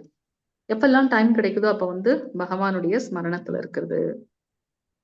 ஒருவன் ஹரே கிருஷ்ண மந்திரத்தை கேட்டு ஓதி பகவான் கிருஷ்ணரையே சிந்தித்தான் என்றால் அவன் எந்த நேரத்திலும் வரவிருக்கும் மரணத்தை பற்றி அச்சம் இல்லாதவனாக இருப்பான். நம்ம அந்த இதைதான் பார்த்தோம் இல்லையா? மரணிக்கும் தருவாயில் எவன் ஒருவன் பகவானுடைய நாம ரூப குணலீலைகளை சிந்திச்சுட்டு இருக்கானோ அவனுக்கு மீண்டும் பிறப்புன்றதே கிடையாது. அவருடைய ஒவ்வொரு செயல்களும் அவருடைய ஒவ்வொரு லீலைகளும் பாத்தீங்கன்னா ரொம்ப திவ்யமானதுன்னு நினைக்கிறவங்க மரணத்தின் தருவாயில இந்த லோகத்துக்கு வரவே மாட்டாங்க அப்படின்றத சொல்றேன். இப்போ 3 விஷயத்துல சொல்லியிருக்காரு சுகதேவ கோஸ்வாமி பரீட்சித் மகாராஜருக்கு. உடனே ஸ்டார்ட் பண்ணுன்றார். ஸ்ரவணம், கீர்த்தனம், விஷ்ணு ஸ்மரணம். இதுதான் நமக்கும் சொல்லப்பட்டிருக்கு. அவரோட கூற்றுப்படி முழுமுதற் கடவுள் ஸ்ரீ கிருஷ்ணர் என்றே கூறப்படுகின்றது. ஆகையினால சுகதேவர் ஒருவர் எப்போதும் கிருஷ்ணரை பத்தியே கேட்டு இருக்கணும் அப்படின்னு பரிந்துரைக்கின்றார். பிரபுபாதர் நம்ம சொல்லியிருக்கார், always remember Krishna, never forget கிருஷ்ணன்னு சொல்லியிருக்கார். சோ அத இங்க சுகதேவ கோஸ்வாமியும் பரிந்துரை பண்ணிருக்கார். தேவர்களை பற்றி கேட்கவோ ஓதவோ பரிந்துரை செய்யவில்லை. பகவானே மூல முழுமுதற் கடவுள். நம்ம ஏற்கனவே நிறைய வருடங்களை வேஸ்ட் பண்ணியாச்சு. இருக்கிற அந்த சொல்ப வருடங்கள்ல நேரத்துல நம்ம என்ன பண்ணணும்? பக்தி தொண்டுல முழுமையாக ஈடுபடணும். மாயாவாதிகள், அருவவாதிகள் ஒருவன் கிருஷ்ணரின் நாமத்தையோ அல்லது பிற தேவர்களின் நாமத்தையோ ஓதலாம், அதனால் விளையும் பயன் ஒன்றுதான் என்று கூறுகின்றார்கள். மாயாவாதிகளும் இந்த அருவவாதிகளும், பகவானுக்கு ரூபம் இல்லைன்னு சொல்றாங்களே, அவங்க 2 பேரும் சொல்றாங்க பகவானுடைய நாமத்தை மட்டும் இல்ல மத்த தேவர்களுடைய நாமத்தை கூட சொல்லலாம், ஒன்னும் பிரச்சனை இல்லை அப்படின்னு சொல்றாங்க. ஆனா அது உண்மை கிடையாது. ஸ்ரீமத் பாகவதம் போன்ற அதிகாரப்பூர்வமான நூலில் ஒருவன் பகவான் விஷ்ணுவை பற்றி மட்டுமே கேட்கணும், ஓதுதல் எப்படின்னு சொல்லப்பட்டிருக்கு. சர்வதர்மான் பரித்யஜ்ய மாமேகம் சரணம் பிரஜ. உனக்குன்னு இருக்கிற எல்லாத்தையும் விட்டுட்டு என்னிடம் மட்டுமே சரணடைவாயாக அப்படின்னு சொல்ற. ஏன் அப்படின்னா அவர் மட்டுமே மூல முழுமுதற் கடவுள். ரகசியம், மிக ரகசியம், மிக மிக ரகசியம். என்ன அது ரகசியம்? நான் இந்த உடல் கிடையாது, புரிய வச்ச. மிக ரகசியம் என்ன? பரமாத்மாவை பத்தின, ஜீவாத்மாவை பத்தினதை முதல்ல படிச்சாச்சு. அடுத்து பரமாத்மாவுக்கும் எனக்கும் இருக்கக்கூடிய உணர்வு, அவருடைய உறவு, அவருடைய தன்மைகள் என்னன்றது பார்த்தாச்சு. கடைசி மிக மிக ரகசியம், ராஜகுஹ்யா ராஜ வித்யா என்ன சொல்லியிருக்க நமக்கு? பக்தி தொண்டு. பக்தி தொண்டு மட்டுமே பக்தனையும் பகவானையும் இணைக்கக்கூடியது அப்படின்னு பார்ப்போம். சுகதேவ கோஸ்வாமி பரீட்சித் மகாராஜரோட மரணத்தை கண்டு அஞ்சாதிருக்க ஒருவன் எல்லா வழிகளிலும் முழுமுதற் கடவுளான கிருஷ்ணரை பத்தி கேட்கணும், ஓதணும்னு வேண்டுமென்றே பரிந்துரை செய்கின்றார். நம்ம மரணத்தை பத்தி பயப்படக்கூடாதுன்னா ஒரே விஷயம், கேட்கணும், பகவானை பத்தி ஓதணும். அவர் முழுமுதற் கடவுளை சர்வாத்மா என்று குறிப்பிடுகின்றார். எல்லாத்துக்கும் நம்ம ஜீவாத்மா, ஆனா அவர் பரமாத்மா, சர்வாத்மா. அப்படின்னா அனைவரின் பரமாத்மா என்று பொருள். உண்மைதானே? ஒவ்வொருத்தருக்குள்ளேயும் பகவான் இருக்க. நம்ம தான் சாக்கடையை பார்த்த உடனே அப்படியே மூக்க மூடிட்டு போயிடுறோம்.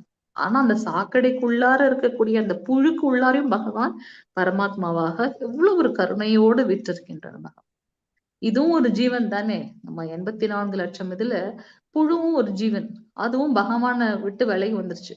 அதை நான் கைவிடக்கூடாதுன்னு அதுக்குள்ளார போய் இருந்து அதையும் மேல கொண்டு வர அவர் முயற்சிக்கிறார்ன்றதை நம்ம பார்க்கலாம். கிருஷ்ணர் ஈஸ்வரன் என்று குறிப்பிடப்படுகின்றார். ஈஸ்வர பரம கிருஷ்ண சச்சிதானந்த விக்கிரக அநாதிராதிர் கோவிந்த சர்வ காரண காரணம். பகவான் ஈஸ்வரர் அப்படின்னு நம்ம பார்க்கணும். அப்படின்னா எல்லோருடைய இதயங்களிலும் வீற்றிருக்கக்கூடிய பரம ஆளுநர் ரிஷிகேஷ். அவர் தான் எல்லாத்தையும் கட்டுப்படுத்தக்கூடியவர். ஏதோ ஒரு வழியில நாம் கிருஷ்ணரிடம் பற்றுடையவர்களாக இருந்தோம்னா அவர் நம்மை சகல ஆபத்துகளிலிருந்து விடுவித்தருள்வார். நீ என்கிட்ட தொண்டு பண்ணும்போது உன்கிட்ட என்ன இருக்கோ அதை நான் பாதுகாத்தும், எது இல்லையோ அதை நான் உனக்கு அருளவும் செய்கின்றேன்னு சொல்றாரு அவரே. பகவத்கீதையில பகவானின் பக்தனாக இருக்கும் ஒருவன் ஒருபோதும் வெற்றி கொள்ளப்படுவதில்லை என்று கூறப்படுகின்றார். அவனுக்கு வீழ்ச்சி என்பதே கிடையாது என்பதை உறக்க அர்ஜுனான்னு சொல்றாரு ஸ்ரீகிருஷ்ணர். நான் சொன்னாவாச்சும் வாக்கு மீறிடுவேன் இல்லையா? அவர் சொன்னார் இல்லையா, நான் மகாபாரத போர்க்களத்துல ஆயுதம் ஏந்த மாட்டேன்னு சொல்றார். ஆனா அவருடைய தூய பக்தர் பீஷ்மதேவர் என்ன சொல்றார்? பீஷ்ம பிதாமகர் சொல்றார் கிருஷ்ணர் கிட்ட, உன்னை ஆயுதம் ஏந்த விடாமல் விடமாட்டேன் அப்படின்னு சொல்றார். பகவான் பக்த வச்சலர் தன்னோட வாக்க தானே மீறுகின்றார். அவர் அந்த ரூபத்துல பார்க்கணும்னு தான் பீஷ்மதேவருக்கு ஆசை. அதனால அவர் என்ன பண்றார்? இவரை ஏதாவது பண்ணா அவர் ஒன்னும் இது பண்ண மாட்டார்.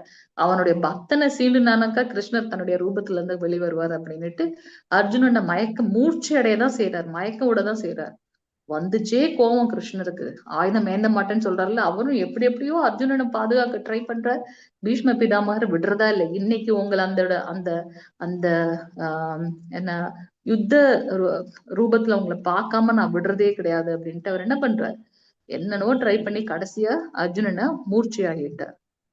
உடனே கிருஷ்ணருக்கு வந்த கோபத்துல என்ன பண்றாரு? ஆயுதம் ஏந்த மாட்டேன்னு சொல்லியிருக்காரு, அதெல்லாம் மறந்துட்டார். அங்க இருந்த தேர்ல இருந்த சக்கரத்தை எடுத்துட்டு என்ன பண்றார், பீஷ்ம பிதாமகரை அடிக்கிறதுக்காக அந்த சக்கரத்தோட போறார். நீங்க பார்த்திருப்பீங்க நிறைய இதுல. உடனே அவர் என்ன பண்றாரு, அர்ஜுனன் பகவானுடைய திருப்பாதத்தை பிடிச்சிட்டார். நீங்க வந்து ஆயுதம் ஏந்த மாட்டேன்னு சொல்லியிருக்கீங்க அதுல அப்படின்னு. சோ அத இங்க கிருஷ்ணர் சொல்றாரு, நானாச்சும் எதையாச்சும் சொன்னா வார்த்தை மீறிடுவேன். அதனால அவர் அர்ஜுனன் மூலமாக அவர் என்ன சொல்றாரு, என்னுடைய பக்தி தொண்டு செய்யக்கூடிய பக்தனுக்கு ஒருபோதும் வீழ்ச்சி இல்லைன்றதை உறக்க சொல்ல அர்ஜுனா அப்படிங்கிறார்.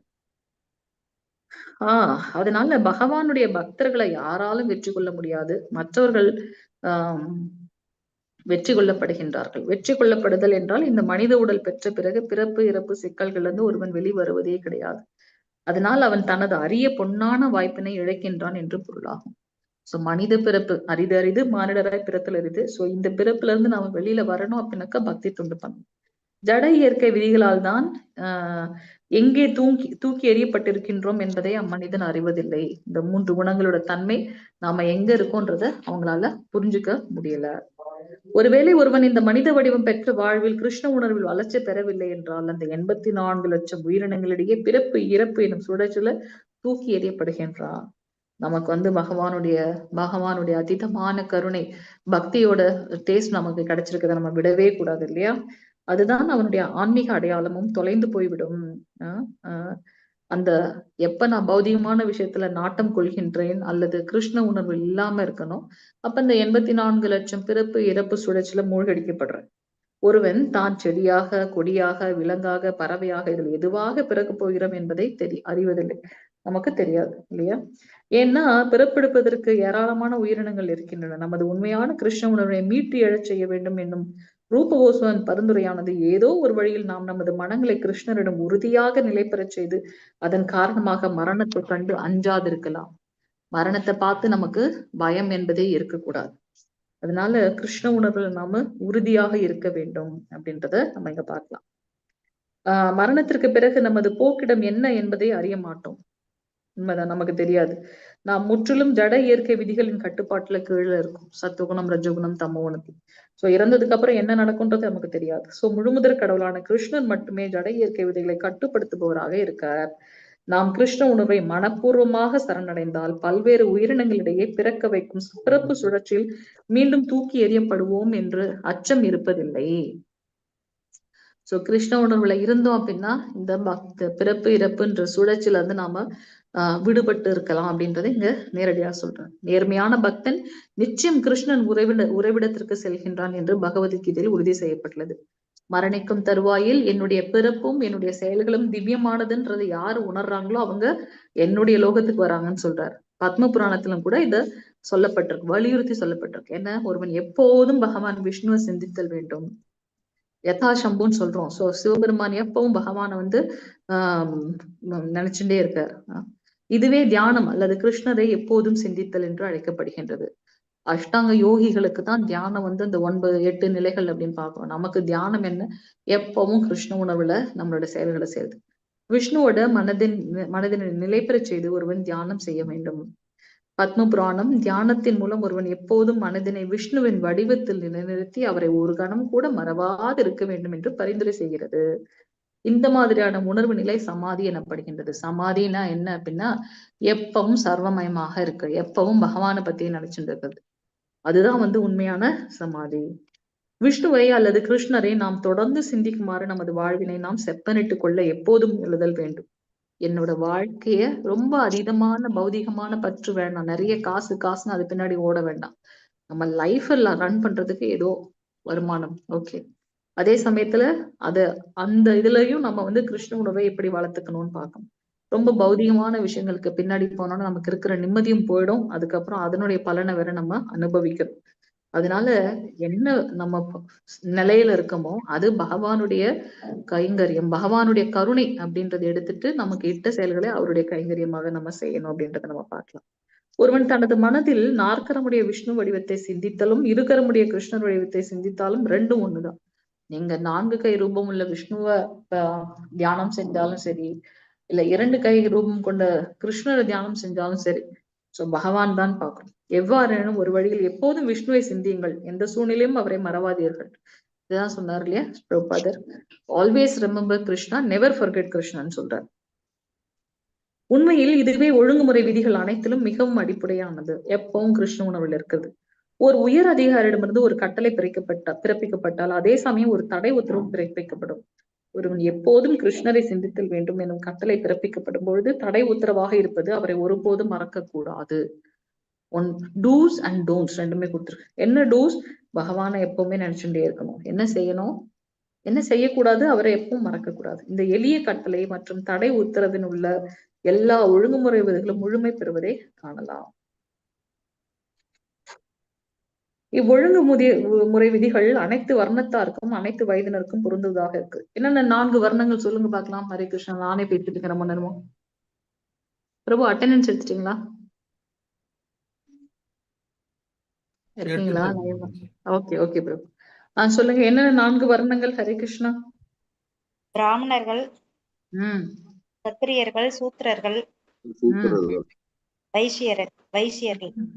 ஃபர்ஸ்ட் பிராமணா, அடுத்து சத்திரியா, அடுத்து வந்து வைசிய, கடைசியா சூத்திரர்கள். அது போல 4 வகையான பிரிவுகளும் உள்ளன. என்னென்ன அந்த 4? ஆசிரமம், பிரம்மச்சரியம், கிரகஸ்தம், வானப்பிரஸ்தம், சந்நியாசம். ஹரே கிருஷ்ணா. சோ இந்த ஒழுங்குமுறை விதிகள் பிரம்மச்சாரிகள் மட்டுமே பின்பற்றுவதற்கானவை அன்று. இது எல்லாம் 4 வர்ணத்துல இருக்கவங்களும் ஃபாலோ பண்ணணும், 4 ஆசிரமத்துல இருக்கவங்களும் ஃபாலோ பண்ணணும். அவன் ஆரம்ப நிலையில் உள்ள பிரம்மச்சாரியாக இருந்தாலும் சரி, முதிர்ந்த நிலையில் உள்ள சன்னியாசியாக இருந்தாலும் சரி, அதை பற்றி கவலை இல்லை. ஆனா எல்லாரும் என்ன பண்ணணும்? நம்ம விதிமுறைகள், ஒழுங்குமுறை விதிமுறைகளை ஃபாலோ பண்ணணும் இல்லையா? முழுமுதற் கடவுளை பற்றி ஓயாது சிந்திப்பதும் அவரை எக்கணமும் மறவாது இருப்பது என்னும் விதி அனைவரும் வழுவாது கடைபிடிக்க வேண்டும். எல்லா 4 வர்ணங்களை சேர்ந்தவங்க, 4 ஆசிரமத்தை சேர்ந்தவங்க எல்லாரும் ஒழுக்க விதிமுறைகளை ஃபாலோ பண்ணும். என்னது ஒழுக்க விதிமுறை? எப்போதும் பகவானை பத்தி சிந்திக்கிறது, அவரை எந்த கணமும் மறக்காமல் இருக்கிறது அப்படின்னு பார்க்கணும். இந்த விதி பின்பற்றப்பட்டதென்றால் பின்னர் அனைத்து ஒழுக்க விதிமுறைகளும் தாமாகவே பின்பற்றப்படும். இதுல நம்ம இருந்துட்டோம்னா தன்னால பௌதிகமான ஆசை நம்மளை விட்டு போயிடும். நம்மளுக்கு வந்து மற்ற கலங்கங்கள் எல்லாம் நம்மளை விட்டு போயிடும். இந்த அடிப்படை கொள்கைக்கு பிற விதிகள் எல்லாம் துணைவர்கள் அல்லது பணியாளர்கள். இதுதான் மெயின் ரூல். எப்பவும் பகவானை நினைக்கிறது, அவரை மறக்காம இருக்கிறது எப்பவுமே. ஒழுங்குமுறை விதிகளை பற்றிய நீதிகளும் அவற்றின் பலன்களும் ஸ்ரீமத் பாகவதம் 11வது காண்டம் 5வது அத்தியாயம் 2 மற்றும் 3வது ஸ்லோகங்கள்ல சொல்லப்பட்டிருக்கு. என்ன சொல்லப்பட்டிருக்கு? 9 முனிவர்களுள் ஒருவரான சமஸ்த முனிவர் நிமி என்னும் அரசனுக்கு உபதேசம் செய்தார். நம்ம பாக்குறோம் உயர்ந்த ரிஷிகள்லாம் வந்து மன்னர்களுக்கு வந்து பாத்தீங்கன்னா அவங்க சரியான தர்மம் என்னன்றத சொல்றாங்க. சோ அவரை உபதேசம் பண்றாங்க. என்ன பண்றாங்க? பிராமண, சத்திரிய, வைசிய, சூத்ர அப்படின்ற 4 சமுதாய பிரிவுகளும் பரமபுருஷ பகவானின் விஸ்வரூபத்தில் பல்வேறு பாகங்களிலிருந்து பின்வருமாறு தோன்றினார்கள். எப்படி தோன்றினார்கள்? பிராமணர்கள் தலை, சத்திரியர்கள் கரங்கள், வைசியர்கள் இடுப்பில் இருந்து, சூத்ரர்கள் அவருடைய கால்கள் இருந்து. உடனே நம்ம வந்து சொல்லக்கூடாது, சூத்ரர்கள் கால்ல இருந்தா என்ன அப்படின்னு. ஒரு உடம்புன்னு எடுத்தா இத்தனை பாகங்கள் இருக்கா இல்லையா? வெறும் தலை மட்டும் இருந்ததுன்னா அது பேர் என்ன? இல்ல வெறும் தலை இல்லாம மத்ததுல இருந்துச்சுன்னா அதை முண்டோன்னு சொல்லுவோம். அதுக்கு எந்த ஒரு பயனுமே கிடையாது. சோ அனைத்துமே வந்து பகவானுடைய ஒரு அங்கம். அது திருப்பாத நம்மளுடைய தரிசனம் எடுக்கும்போது கூட நம்ம என்ன பண்றோம்? முதல்ல அவருடைய திருப்பாதத்தை பார்க்கணும், அப்படியே நம்ம மேல போறோம் இல்லையா? சோ எல்லா பாகங்களுமே வந்து உயர்ந்த ஒன்று அப்படின்றத நம்ம இங்க பார்க்கலாம். சோ அதுதான். சோ பிராமணர்கள் தலை. உடனே என்னது தலை? அவங்க எல்லாம் ஒரு உயர்ந்த, அப்படி எல்லாம் அவங்க எப்பவும் சத்துவ குணத்துல நிறைஞ்சிருக்காங்க. பகவானை பத்தி நாம ரூப குண லீலைகளை கேட்கணும்ன்ற ஆர்வம் இருக்கு. சாஸ்திரங்களை படிச்சு நம்ம பார்த்திருக்கோம் 6 விதமான பிராமண தகுதிகள். நான் சாஸ்திரங்களை பக்தியை படிச்சு மத்தவங்களை பண்ண வைக்கணும். அர்ச்ச விக்கிரக வழிபாடு நான் செய்யணும், மத்தவங்களையும் செய்ய வைக்கணும். நான் என்ன பண்ணணும்? பகவானுடைய பேர்ல நிறைய என்னது கிஃப்ட்டுக்கு என்ன சொல்றது? கிஃப்ட்டுக்கு தமிழ்ல என்ன பிரபு? பரிசு பொருட்களை வந்து நான் கொடுக்கணும். அதே மாதிரி அவங்க கொடுக்கறத தான பரிசு பொருள் அப்படின்றது வந்து தானம். நானும் தானம் பண்ணணும், அவங்களும் நமக்கு தானம் கொடுக்கணும். ஏன்னா அது நமக்கு வந்து விட்ட கட்டளை இல்லையா? தானம், அன்பளிப்பு. ஓகே. தானம் கொடுக்கறது பகவானுடைய 3 விஷயங்கள் நம்ம எல்லாருக்கும் வந்து உட்பட்டது அப்படின்னு பாக்குறோம். என்னென்ன அந்த 3 விஷயங்கள்? யஜ்ஞம் செய்யறது, தானம் கொடுக்கறது. யஜ்ஞம்ன்றது என்ன? கலியுகத்தோட யஜ்ஞம் என்ன? ஹரே கிருஷ்ணன், ஹரே ராம ஹரே கிருஷ்ணன். ஹரிநாம ஹரிநாம நாம யஜ்ஞம், நாம ஜபம். சோ கலியுகத்தோட யுக தர்மம் நாம ஜபம், அதுதான் யஜ்ஞம். நாம யஜ்ஞமாக நான் இருக்கேன் அப்படின்னு பகவான் விபூதி யோகத்துல சொல்றாரு 10வது அத்தியாயத்துல, இல்லையா? சோ தானம் செய்வது, தானம் என்னது? நம்மளுடைய அந்த சுத்த சத்துவ குணத்துல நம்ம என்ன பண்ணணும்? சத்துவ குணத்துல வந்து எல்லாருக்கும் வந்து தானம் பண்ணணும். 4 வர்ணத்துல உண்டவங்களா இருந்தாலும் சரி, ஆசிரமத்துல இருந்தவங்களாலும் சரி, நமக்கு என்ன கிடைக்குதோ அதை மத்தவங்களுக்கு தானம் பண்ணணும். தவம், தவம் எப்படி பண்றது? மனசு, வாக்கு, இந்த உடல், அதை 3த்தையும் பயன்படுத்தி தவம் செய்யறது. மனசை என்ன பண்ணணும்? அந்த கலங்கங்கள்ல இருந்து எல்லாம் விடுபட்டு பகவானை பத்தியே நினைச்சுட்டு, வாக்கு அவருடைய நாம ரூப குண லீலைகளை சொல்றது, பிரஜல்பா இருக்கக்கூடாது. உடல், நம்ம இந்த உடலை உபயோகப்படுத்தி அவருக்கு பிரணாம் பண்றது, அவருக்கு வந்து அர்ச்ச விக்கிரக வழிபாடு பண்றது, இந்த உடலை உபயோகப்படுத்தி அவருக்கு சேவைகள் செய்யறது, அதெல்லாம் நம்ம பார்க்கணும். சோ தானம், தவம், யக்ஞம், அது வந்து 3மே வந்து எல்லா வர்ணம் எல்லா ஆசிரமத்துல இருக்கவங்க செய்யணும். சன்னியாசிகள் அவரது தலையில இருந்தும், வானப்பிரஸ்தர்கள் இப்ப அடுத்து ஆசிரமத்துல இருக்குன்னு நம்ம பார்க்கணும். சன்னியாசிகள் எங்க இருந்து வராங்க? சோ பிராமணர்கள் தலையில இருந்து வராங்க. அதே மாதிரி சன்னியாசி எல்லாத்தையும் துறந்து பகவானே கதின்னு இருக்காங்க இல்லையா, அதனால அவங்க தலை. வானப்பிரஸ்தர்கள் எங்க இருந்து வராங்க? கரங்கள். அவங்க எதுக்கு ஈக்குவலா சொல்லப்படுறாங்க? சத்திரியர்களுக்கு ஈக்குவலாக, அதை சரியாக வழி நடத்துறதுக்கு. சோ வானப்பிரஸ்தம். இல்லறத்தார் எங்க இருந்து வராங்க? வைஷ்யர்கள் எங்க இருந்து வராங்களோ அதே மாதிரி இல்லறத்தார்கள் வந்து இடுப்புல இருந்து வராங்க. பிரம்மச்சாரிகள் எங்க இருந்து வராங்க அப்படின்னாக்கா கால்கள்ல. நீங்க நம்ம பார்க்கணும், பிரம்மச்சாரிகள் வந்து பகவானுடைய திருப்பாதத்துக்கு வந்து ஒப்பிடப்படுறாங்க. அதுக்காக வந்து அது தாழ்நிலையா அப்படின்னா இல்ல. பிரம்மச்சரியத்தை கடைபிடிக்கிறது ரொம்ப ரொம்ப கஷ்டமும் கூட, ரொம்ப என்ன சொல்றது, அத்தனை சுலபமான விஷயமும் இல்லை அப்படின்றத நம்ம பார்க்கலாம். அதனால நம்மளா ஒரு யூகம் வச்சுட்டு பண்றதை விட சாஸ்திரத்தில் சொல்லப்பட்ட விதிகளை ஃபாலோ பண்ணோம். சமுதாயத்தினை பல்வேறு பிரிவுகளும் ஆன்மீக வளர்ச்சிக்கான படிநிலைகளும் தகுதியின் அடிப்படையிலேயே கருதப்படுகின்றன, பிறப்பின் அடிப்படையில் அல்ல. நமக்கு அந்த 3 குணம் அப்படின்னு பாக்குறோம், அந்த குணங்களின் அடிப்படையில் தான் இதெல்லாம் நடக்குது அப்படின்றத நம்ம பாக்குறோம். சோ பிறப்பின் அடிப்படையில் அல்ல. பகவத்கீதையில் சமுதாய பிரிவுகள் 4ம் ஆன்மீக பிரிவுகள் 4ம் தனிப்பட்ட மனிதனின் குணங்களின் அடிப்படையிலேயே பகவானால் படைக்கப்பட்டன என்று உறுதி செய்யப்பட்டுள்ளது, இல்லையா? பகவான் தானே சொல்றாரு, நான் தான் இந்த வர்ணாசிரமத்தை படைச்சிருக்கேன் அப்படின்னு சொல்றாரு. சோ அவரை திருப்திப்படுத்துறது தான் இந்த வர்ணாசிரம கொள்கை.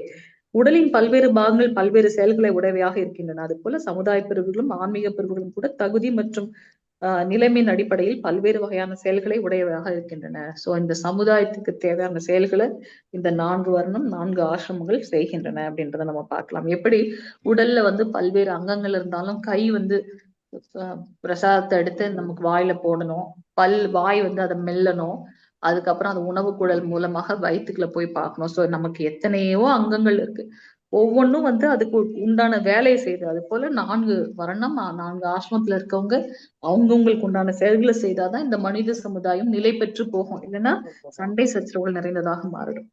இச்செயல்களின் குறி இலக்காக முழுமுதற் கடவுளே எப்போதும் இருக்கின்றார். அவரே பரம அனுபவிப்பாளர். பகவத்கீதை இது உறுதி செய்கிறது. அதனால் ஒருவர் பிராமணனோ அல்லது சூத்ரனோ அவன் தனது செய்கையால் பரமபுருஷ பகவானை திருப்திப்படுத்த வேண்டும். 4 வர்ணம் 4 ஆசிரமம் எதா இருந்தாலும் அவரை திருப்திப்படுத்துறதாக இருக்கணும். இதுவும் ஸ்ரீமத் பாகவதத்துல ஒரு ஸ்லோகத்துல சொல்லப்பட்டிருக்கு. ஒவ்வொருவரும் அதற்குரிய சுதர்மத்தை செய்தல் வேண்டும். நமக்கு 2 விதமான செயல்கள் இருக்கு இல்லையா, ஸ்வதர்மம், பரோதர்மம். நம்மளுடைய இதை செய்யணும். அந்த மேன்மையானது அச்செயலினால் பகவான் எந்த அளவுக்கு திருப்தி அடைந்தார் என்பதன் மூலமே பரிசோதிக்கப்படுதல் வேண்டும்.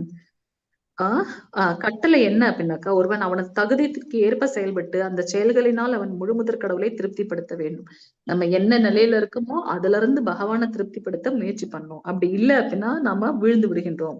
எடுத்துக்காட்டாக பகவானின் தலையிலிருந்து தோன்றிய ஒரு சாதாரண பிராமணன் சப்த பிரம்மம் என்று எனப்படும் உன்னத வேத மந்திரங்களை உபதேசிப்பதை சுதர்மமாக கொண்டவனாக இருக்கின்றான். தலையாக பிராமணன் இருக்கின்ற காரணத்தினால் அவன் வேத மந்திரங்களை உபதேசிக்கவும் பகவானுக்கு அவர் சார்பில் உண்ணவும் வேண்டும். வேத கட்டளைகளின்படி ஒரு பிராமணன் உண்ணும் பொழுது அவன் மூலம் முழுமுதற் கடவுள் உண்கின்றார். இதுக்கு ஒரு கதை இருக்கு, நாளைக்கு நம்ம அந்த கதையை பார்க்கலாம்.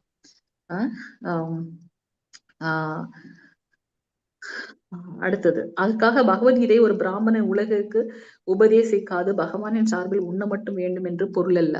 பகவான் தலை வந்து பிராமணன் சொல்றதுனால பிரசாதம் வந்து அவர் வந்து பகவான் சார்பாக எடுக்கிறாருன்னா அதை மட்டும் பண்ணக்கூடாது, பிரச்சாரம் செய்யணும். உண்மையில் கீதையின் சாரத்தை உலகிற்கு உபதேசிப்பவனே கிருஷ்ணருக்கு பிரியமானவன் அப்படின்னு கீதையில சொல்லப்பட்டிருக்கு. 18வது அத்தியாயம் பார்த்திருக்கும். இவ்வாறு உபதேசிப்பன் உண்மையாகவே ஒரு பிராமணன். யாரெல்லாம் பகவானை பத்தி மத்தவங்களுக்கு எடுத்து சொல்லி அவங்களும் பக்தி மார்க்கத்துல கொண்டு வராங்க இல்லையா, அவங்க பிராமணர்கள். அவனுக்கு உணவளிப்பதன் மூலம் ஒருவன் முழுமுதற் கடவுளையே நேரடியாக உண்ணச் செய்கின்றான். அதுக்குதான் நமக்கு ஏகாதசி டைம்ல எல்லாம் என்ன பண்ணுவோம், ஒரு 500 நம்மளால என்ன முடியுமோ 100 200 ஒரு பிராமணனுக்கு உணவு அளிப்பதற்காக நம்ம என்ன பண்றோம், அன்னதான சேவை பண்றோம். சோ அது போல மாயையின் தாக்குதல இருந்து மக்களை காப்பாற்ற வேண்டியவன் சத்திரியன். பிராமணன் நம்ம பார்த்துட்டோம், அவர் தலை. சோ அந்த பிரசாதத்தை அவங்க எடுத்துக்கணும்னு பாக்குறோம், பகவான் சார்பாக அவங்க எடுத்துக்கிறாங்க. சோ அவங்கள ரெஸ்பெக்ட்ஃபுல்லா நடத்தணும். அது பிறப்பின் அடிப்படையில் அல்ல, நமக்கு இருக்கக்கூடிய குணங்களின் அடிப்படையில். சத்து குணத்துல இருக்கவங்க யாரெல்லாம் மத்தவங்களுக்கு பகவானை பத்தி எடுத்து கூறி அவங்கள பக்தி மார்க்கத்துல கொண்டு வராங்களோ அவங்க எல்லாம் பிராமணர்கள். அடுத்து மக்களை காப்பாற்ற வேண்டியவன் சத்திரியன். எதுல இருந்து காப்பாற்ற வேண்டியவன், மாயையில இருந்து காப்பாற்ற வேண்டியவன். சோ சத்திரியன் என்ன பண்றாரு அப்படின்னாக்கா, மக்களை தர்ம வழியில பகவானை திருப்திப்படுத்துற மாதிரியான செயல்களை ஈடுபட வைக்கிறார். அது அவனது கடமையும் கூட. சான்றாக ஒரு கருப்பு மனிதன் பசுவை கொல்ல முயன்ற பொழுது அதனை கண்ட பரீட்சித் மகாராஜர் கலி என்னும் பெயருடைய அக்கருப்பு மனிதனை கொல்ல விரும்பி தனது வாளை ஓங்கினார். இதுவே ஒரு சத்திரனோட கடமை. சத்திரனோட கடமை என்ன, மக்களை தர்ம வழியில் வழி நடத்தணும். அதுதான் சத்திரியனோட கடமை. பகவத்கீதையில் பகவான் கிருஷ்ணர் பொதுமக்களை பாதுகாக்கணும்ன்றதுக்காக குருக்ஷேத்திர போர்க்களத்தில் அர்ஜுனன் வன்முறையில் ஈடுபடும் கட்டளையிட்டார். இல்லைன்னா அந்த வர்ணா சங்கரம், தேவையற்ற சமூகம் பெருத்துடும், நீ போரிடு அப்படின்னு சொல்ற. இது சத்திரன். வைஷ்யர்கள் விவசாய பொருட்களை உற்பத்தி செய்யவும் அவற்றை விற்கவும் விநியோகிக்கும் உரிமை உள்ளவர்கள் ஆவார்கள். உழைக்கும் பிரிவினராக சூத்திரர்களோ பிராமண சத்திரிய வைஷ்யர்களுக்கு போல புத்திசாலிகள் அல்ல. அதனால் அவர்கள் உயர்ந்த பிரிவினருக்கு தங்கள் உடல் உழைப்பினால் உதவுவதற்கு உரியோர் ஆவார். பிரபுபாதர் ரொம்ப தெளிவா சொல்லிட்டார், கலியுகத்துல எல்லாருமே சூத்திரர்கள். ஏன்னா நம்ம என்ன பண்றோம், யாருக்கு கீழையாவது நம்ம சம்பளத்துக்காக ஒருத்தவங்க கிட்ட, நம்மளுடைய ஜீவனத்துக்காக ஒருத்தவங்க கிட்ட கையேந்துகின்றோமோ அப்ப நாம சூத்திரர்கள். நம்ம அவங்களுக்கு சேவை பண்றோம். அதுதான். சோ இந்த கலியுகத்துல எல்லாருமே சூத்திரர்கள். இதுல இருந்து வெளியில வர்றதுக்குதான் நமக்கு பக்தி மார்க்கம் இருக்கு அப்படின்றத அடிச்சு சொல்ற பிரபுபாதர். முழு ஒத்துழைப்பும் ஆன்மீக வளர்ச்சியும் உண்டாகின்றது. இது போன்ற ஒத்துழைப்பு இல்லாத போது சமுதாயத்தில் உள்ள மனிதர்கள் வீழ்ச்சி அடைகின்றார்கள். ஒத்துழைப்பு ரொம்ப முக்கியம். இதுவே இன்றைய சண்டை சச்சரவுக்கு கலியுகத்தின் நிலையாகும். ஒருவரும் தமது கடமையை செய்யறதில்லை. யாரும் முதல்ல என் கடமை என்னன்னு எனக்கு தெரியல, இவ்வளவு நாள் இப்பதான் நமக்கு தெரியுது இல்லையா. ஒவ்வொருவரும் தம்மை பிராமணர் என்றும் சத்திரியர் என்றும் கூறிக்கொள்வதன் மூலம் கர்வமுடையவராக இருக்கின்றார்கள். உண்மை. இது போன்ற மனிதர்கள் தகுதியற்றவர்கள். அந்த கர்வம் வேண்டவே வேண்டாம். பகவானுக்கு கர்வம் துளி கூட பிடிக்காது. அவ்வளவு உயர்ந்த கோபியர்கள் கிட்ட கூட அந்த கர்வம் வந்தப்ப என்ன பண்றாரு, அவர் மறைஞ்சு போறான்னு பார்க்கலாம். கிருஷ்ண உணர்வு அற்றவர்களாக இருப்பதால் முழுமுதற் கடவுளுடன் தொடர்பற்றவர்களாக இருக்கின்றார். கர்வம் வந்துச்சு அப்படின்னா, நான் தான் வந்துச்சு அப்படின்னாக்க நம்ம என்ன ஆகும், பகவானை மறந்துடும். கிருஷ்ண பக்தி இயக்கம் மனித குலம் முழுவதையும் சரியான நிலையில் வைப்பதை உள்நோக்கமாக கொண்டிருக்கின்றது. எல்லாரையும் சரியான விதத்துல கொண்டு போறது கிருஷ்ண பக்தி இயக்கம். அனைவரும் மகிழ்ச்சியும் கிருஷ்ண உணவின் வளர்ச்சியும் நன்மையும் அடைவார்கள் எப்ப நாம கிருஷ்ண உணவில் இருக்கும்போது. இதோட நம்ம முடிச்சிடலாம். 2 பேராகிராஃப் இருக்கு, முடிச்சிடலாமா? டைம் என்னாச்சு?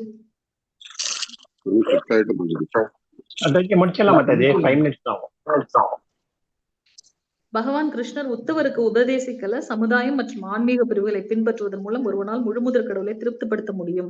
நமக்கு வர்ணாசிரமம் பகவானால கொண்டு வரப்பட்டது, அதை எல்லாரும் ஃபாலோ பண்ணணும்னு சொல்ற. அப்படி செய்யும் போது அவரை எப்படி திருப்திப்படுத்துறதுன்ற பாவத்துல நம்மளுடைய கடமை சேரும். அது மட்டும்தான் இந்த மனித சமுதாயம் ஓய்வு பெறுவதற்கான வழி.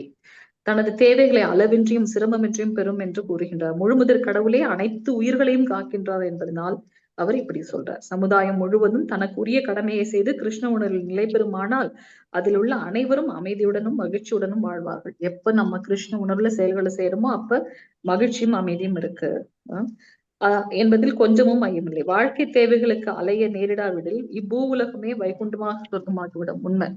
என்னுடைய சுய இச்சைக்காக நான் அலையல அப்படின்னாக்க இந்த பூலோகத்துல இருந்தாலும் அது வைகுண்டமாக. ஏன்னா நான் எப்பவும் பகவானை ஸ்மரணம் பண்ணிட்டு அவரை எப்படி திருப்திப்படுத்தணும் அதே நிலைதானே நமக்கு வைகுண்டத்திலையும்.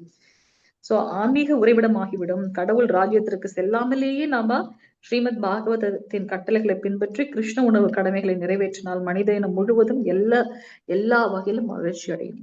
சோ எப்பவும் நாம அவரை திருப்திப்படுத்துற செயல்கள்ல இருந்தோம்னா நம்மளுடைய புலன் இச்சைக்காக செய்யக்கூடிய செயல்கள் இல்ல அங்க. அப்போ அதே தன்மைதான் வைகுண்ட லோகம். நான் இந்த பூலோகத்துல இருந்தாலுமே கூட என்னை பத்தி நான் திங்க் பண்ணாம பகவானை திருப்திப்படுத்ததே நினைக்கிறதுனால இந்த லோகமே எனக்கு வைகுண்ட லோகம். இதே போன்ற கூற்றினை ஸ்ரீகிருஷ்ணர் உத்தவருக்கு ஸ்ரீமத் பாகவதம் 11வது காண்டம் 27வது அத்தியாயத்துல 49வது ஸ்லோகத்துல சொல்றார். அன்பிற்குரிய உத்தவா, எல்லா மனிதர்களும் செயல்கள்ல ஈடுபட்டுதான் ஆகணும், கர்மம் பண்ணிதான் ஆகணும். அந்த செயல்கள் சாஸ்திரங்களை கூறப்பட்டதாகவும் இருக்கலாம், சாஸ்திரம் சொல்லப்பட்டதாகவும் இருக்கலாம், அல்லது உலகிய செயல்களாகவும் இருக்கலாம், நம்ம புலனுகர்ச்சிக்காக செய்யறதாகவும் இருக்கலாம். இச்செயலின் பயனாக அவர்கள் என்னை கிருஷ்ண உணர்வில் வழிபட்டார்கள் எனில் அவர்கள் இம்மையிலும் மகிழ்ச்சி அடைவார்கள். எப்போ அந்த செயலோட பலன் என்ன கிடைச்சாலும் இல்ல அந்த செயலே நம்ம கிருஷ்ண உணர்வுல செல்லும் போது எப்பவும் இதே பிறவிலேயே நம்ம மகிழ்ச்சி அடைகிறோம்னு சொல்றாரு. சோ அல்டிமேட்டா என்ன சொல்றாங்க, பகவானுக்கு பக்தி தொண்டு செய்யணும், அவரை திருப்திப்படுத்துறது மட்டுமே என்னுடைய நோக்கம். கிருஷ்ணரின் இந்த கூற்றுல இருந்து கிருஷ்ண உணர்வில் செய்யப்படும் செயல்கள் அனைவருக்கும் அவர்களின் அனைத்து விருப்பங்களையும் எல்லா நிறைவினையும் அளிக்கும். கிருஷ்ண உணர்வுல நாம செய்யும் அனைத்து செயல்களும் முழுமையானது அப்படின்னு பார்க்கணும். இவ்வாறு கிருஷ்ண பக்தி இயக்கமானது ஒருவனை அவன் பிராமண, சத்திரியனா, வைஷ்யனா, சூத்ரனா, பிரம்மச்சரியா, இல்லறத்தானா, வானப்பிரஸ்தனா அல்லது சன்னியாசியா என்று நிர்ணயிக்கும் தேவையின்றி நலம் பயக்கும் இயக்கமாகும். நம்ம யாரையும் பிரித்து பாகுபாடே பார்க்கல பிரபுபாதர். ஒவ்வொருவரும் அவரவர் இப்போது செய்யும் தொழிலையே செய்யட்டும். ஒருவன் கிருஷ்ண உணர்வில் செய்யும் செயலின் பயனாக பகவான் கிருஷ்ணரையே வழிபடட்டும், செய்யட்டும், வழிபட்டும். அதுவே முழு சூழ்நிலையும் சமன் செய்வதோடு ஒவ்வொருவரும் இவ்வுலகில் மகிழ்ச்சியுடனும் அமைதியுடனும் வாழ வழி செய்யும். எப்ப நம்மளுடைய கான்சியஸ்னஸ் பியூரிஃபை ஆகுதோ அப்ப இந்த லோகத்திலேயே இருந்தாலும் அந்த கலங்கங்கள் என்ன ஒண்ணும் பண்ண போறது கிடையாது. நாரத பஞ்சராத்திரத்துல பக்தி துண்டின் ஒழுங்கற்ற விதிமுறைகள் பின்வருமாறு சொல்லப்பட்டிருக்கு. அதுல என்ன சொல்லப்பட்டிருக்கு, எந்த செயல்கள் சாஸ்திரங்களை கூறப்பட்டு முழுமுதற் கடவுளின் திருப்தியை குறிக்கோளாக கொண்டுள்ளனவோ அவையே பக்தி துண்டின் ஒழுங்குமுறை விதிகளாக தெய்வீக ஆச்சாரியர்களால் ஏற்றுக்கொள்ளப்பட்டிருக்கின்றன. எதெல்லாம் என்ன பகவானிடத்துல கொண்டு சேர்க்குமோ அந்த செயல்கள் தான் ஒழுங்குமுறை விதிகள் அப்படின்றத ஆச்சாரியர்கள் சொல்றாங்க. ஒருவன் ஒரு தேர்ந்த ஆச்சாரியரோட வழிகாட்டுதன் கீழே அச்செயலின் முழுமுதற் கடவுளாக செய்தான் என்றால் பின்னர் அவன் இறைவன் மீதான தூய அன்பில் தொண்டு செய்யும் நிலைக்கு படிப்படியாக உயர்வு அடைகின்றான். ஹரே கிருஷ்ணன். சோ நாம மெயினா என்ன பார்க்கணும் அப்படின்னா, நம்மளுடைய பக்திய சரியான ஆச்சாரியர்களோட வழிகாட்டுதலின் மூலமாக நாம செய்ய வேண்டும். பகவானை திருப்திப்படுத்துறது மட்டும்தான் அனைத்து வர்ணம் அனைத்து ஆசிரமத்துல இருக்கவங்களுடைய நோக்கமாக இருக்கணும். சோ இப்படி நாம பகவான் மேல தூய பக்தி தொண்டு செய்து மேல மேல உயர முடியும் அப்படின்றத நம்ம பார்க்கணும். ஹரே கிருஷ்ணா. வாஞ்ச கல்பதருபேஷ கிருபா சிந்து வச்ச பதிதானாம் பாவனேபியோ வைஷ்ணவேபியோ நமோ நமக. अनंत कोटि वैष्णव वृंद की जय. नामाचार्य श्रील हरिदास ठाकुर की जय. जगद्गुरु श्रील प्रभुपाद की जय. नित्य गौरव प्रेमानंदे. हरि हरि बोल. हरे कृष्णा. ஹரே கிருஷ்ணா. மாதாஜி பிரபுஜி, ஏதாவது கேள்விகள் இருந்ததுன்னா நம்ம நாளைக்கு பார்க்கலாம். டைம் என்ன பாருங்க, 5 நிமிஷம் எக்ஸ்ட்ரா ஆச்சு. சர்வ பிரபு கரெக்டா சொன்னாங்க. ஓகே, ஏதாவது கேள்விகள் கருத்துக்கள் இருந்தா நம்ம நாளைக்கு பார்க்கலாம். சரியா? ஏற்கனவே 5 நிமிஷம் நான் எக்ஸ்ட்ரா எடுத்துட்டேன், மன்னிக்கணும். அட்டெண்டன்ஸ் போடாதவங்க போட்டுருங்க. அட்டெண்டன்ஸ் மார்க் பண்ணிட்டீங்களா பிரபு? ஓகே பிரபு, சரி நம்ம அப்ப நாளைக்கு பார்க்கலாம் பிரபு. ஹரே கிருஷ்ணா. மாதாஜி பிரபுஜி ஹரே கிருஷ்ணா. மங்களாத்துல பார்க்கலாம். ஹரே கிருஷ்ணா. மாதாஜி பிரணாம். ஹரே கிருஷ்ணா. ஹரே கிருஷ்ணா. ஹரே கிருஷ்ணா. ஹரே கிருஷ்ணா. மாதாஜி, மாதாஜி உடம்பு பாத்துக்கோங்க மாதாஜி. நீங்க எல்லாம் இருக்கீங்களே பொறுமை.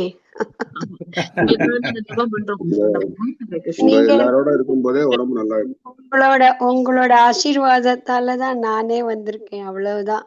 வேற ஒண்ணும் தெரியல. பாத தூசி எல்லாருக்குமே பார்சல். ஹரே கிருஷ்ணா. அதெல்லாம் சொல்லாதேங்கம்மா, நான் அவ்வளவு பெரியவங்க ஆசீர்வாதத்தாலும் சொன்ன உங்களோட அன்பாலும் சொன்னா அர்த்தம் இருக்கு. ஆசீர்வாதம் வயசாயிடுப்பா, அவங்களோட பாத தூசி தான் நமக்கு வரணும். எப்படி சொல்றாங்க பகவானோட இது. அதே ஹரே கிருஷ்ணா. ஹரே கிருஷ்ணா. வேற யாரும் இல்ல, கிருஷ்ணா தான். ராஜேஷ் மாதாஜி எதை கேக்குறீங்க சொல்லுங்க மாதாஜி. என்னோட நேம் இருக்கான்னு தெரியல, சாட்ல பார்த்தா என்னோட நேம் இல்ல. பிரபு போட்டுருவாரு, நீங்க வந்துட்டீங்கன்னா பிரபு போட்டுருவாரு. Okay, thank you Mataji. டிஏஎம்னு சேர்த்துக்கோங்கப்பா, எனக்கு எப்படி எழுதுறதுன்னு தெரியல. டிஏஎம் தமிழ் எழுதவே வேண்டாம், நீங்க வந்தாலே போதும். நோ ப்ராப்ளம் பிரபு. ஹரே கிருஷ்ணா பிரபு. ஹரே கிருஷ்ணா மாதாஜி. ஹரே கிருஷ்ணா. ஹரே கிருஷ்ணா.